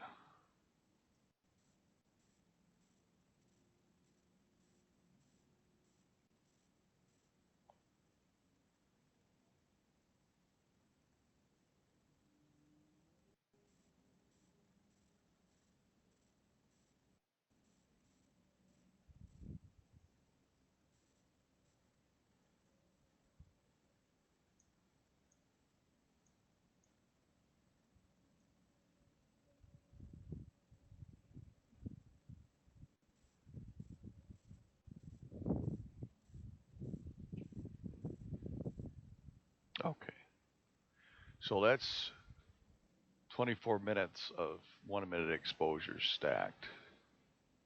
Stars are still saturated, but they look pretty clean.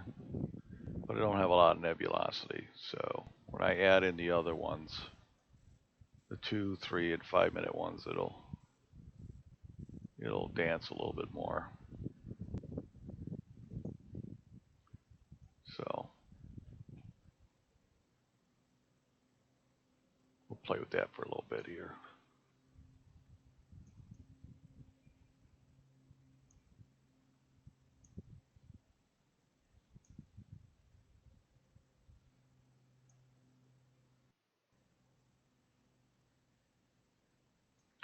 Yeah, the nebulosity is really barely there in the 1 minute exposures. Really gotta stretch it to get that. Yep.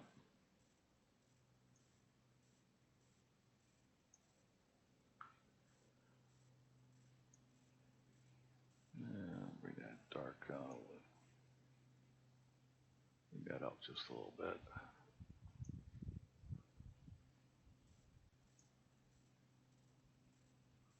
And when I stack all the other stuff, that'll clean it up quite a bit, I think. Just run the saturate. I want to see what the color looks like with 1 minute shots here.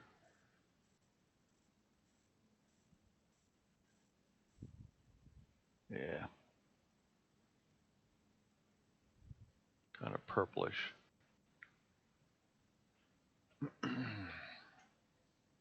I wonder.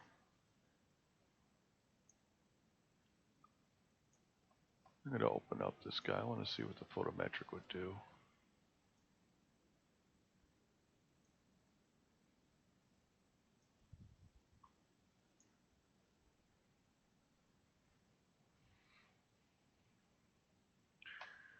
We got the photometric reduction, or color calibration rather. Acquire from there. Yep, got that. Close this one and run this one. I wanted to see what it does.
Oh, this one's taking a long time to do.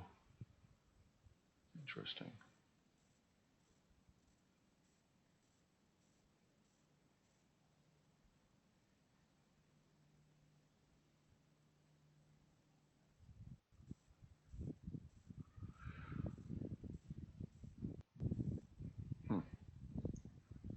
Now let's stretch it. Yeah, that's what I thought. It'd be super blue. Interesting. If I take that and subtract the background, what do I get?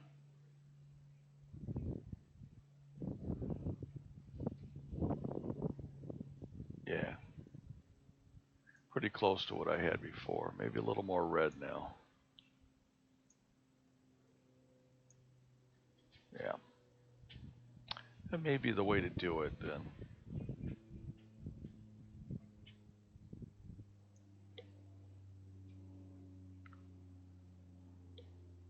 This one's got a little more saturation in the red than the other one.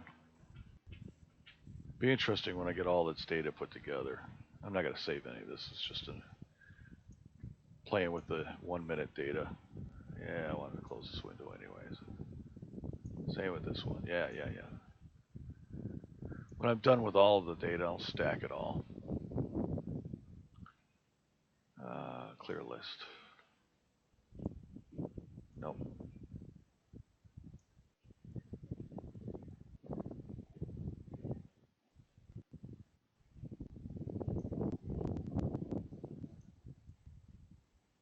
All right, wind is kicking up.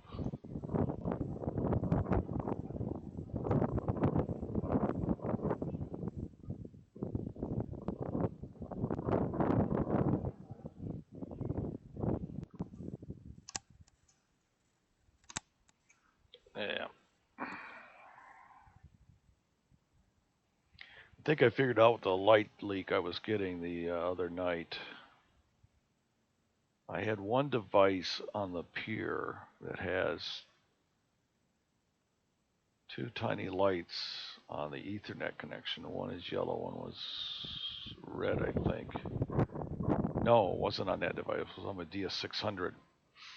So I flipped that over. That should take care of it. But I haven't seen those light streaks that I had the other night. So I think it might have resolved it.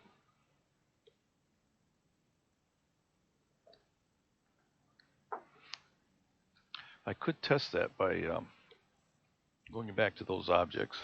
That object that was showing it would line up with it.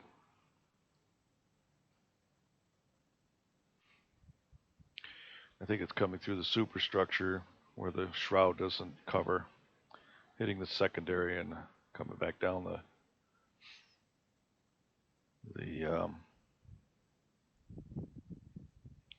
center to the chip.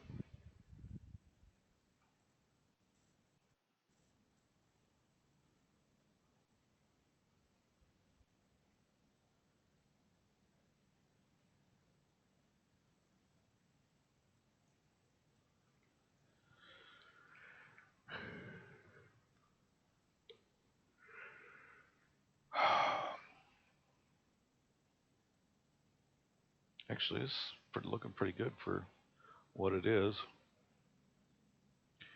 These stars are so bright though, huge floated. May have to figure out how to mask those. Maybe use the stars from the 1 second exposures as a foreground.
This is going to go for another 50 minutes, I think. I think I set up to be 11:30, maybe an hour from now, 11:40.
All right, what are we going to go after next here?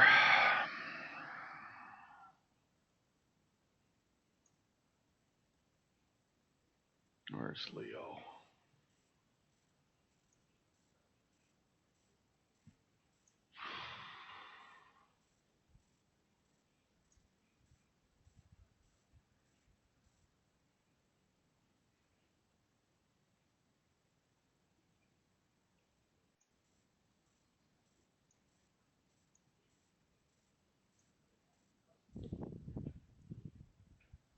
'65 and '66. Don't think they fit in my field of view.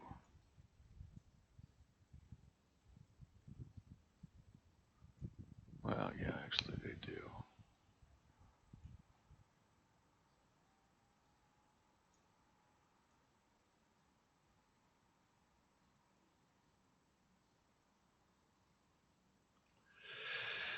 They're pretty boring. I took pictures of them last year. Let me go up to my other software and take a look.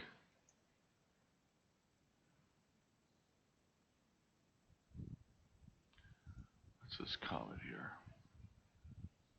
24th magnitude. I don't think I'll go after that comet.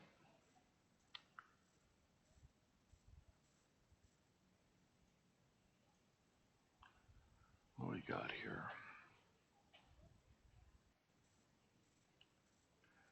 I started running out stuff to shoot. Ugh.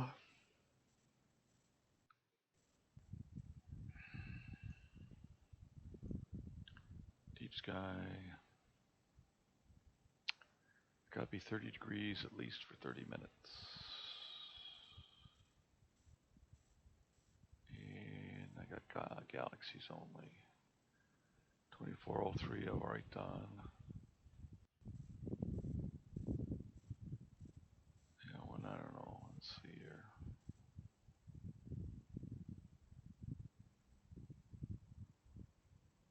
That one looks like it's boring.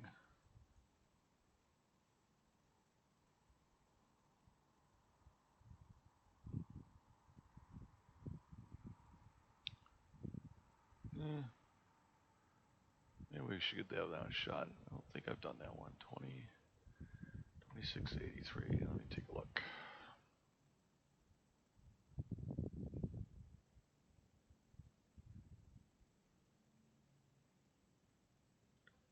683. No, I haven't.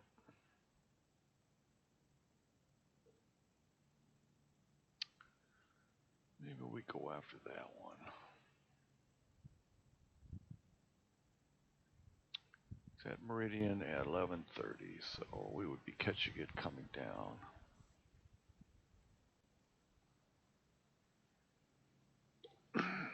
It's in Lynx.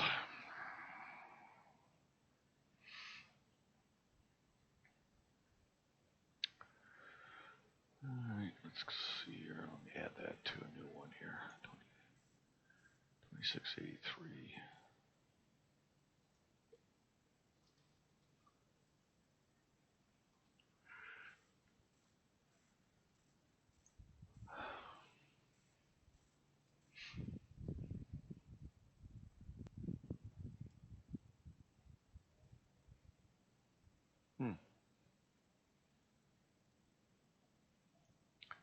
Maybe I had that in one already.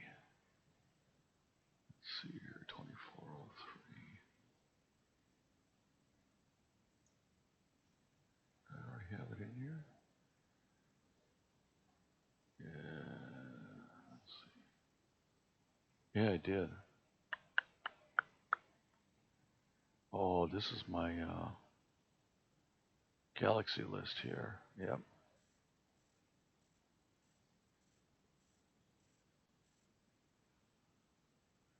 Yep, it's on the first one on my galaxy list.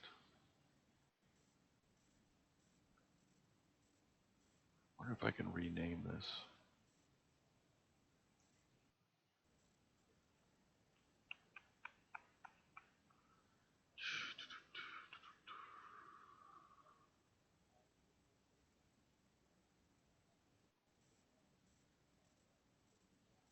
I'll bet you I already have it over there. 403. I'll open that.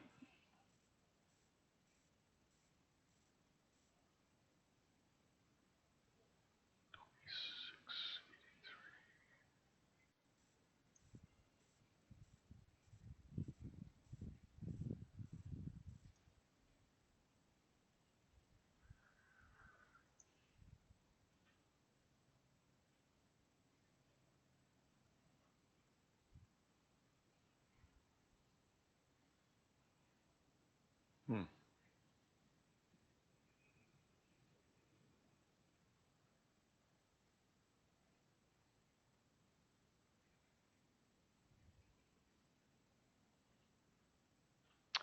You know what? I think I'll run that. That one's already gone.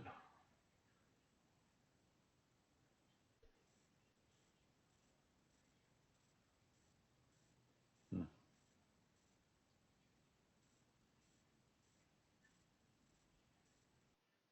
I should have put these in a different order.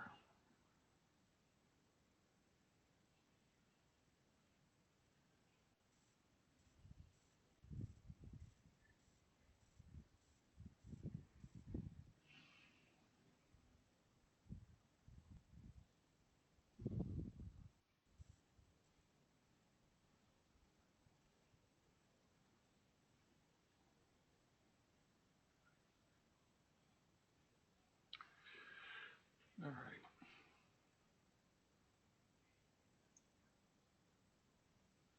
See how we're doing here.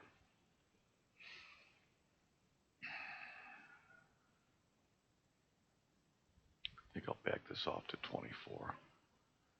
We'll finish it up a little sooner. Yeah. Done by 11:30. Yeah. That's good. And then after that, I'm going to start another sequence for the morning.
Gonna shut down the broadcast, folks.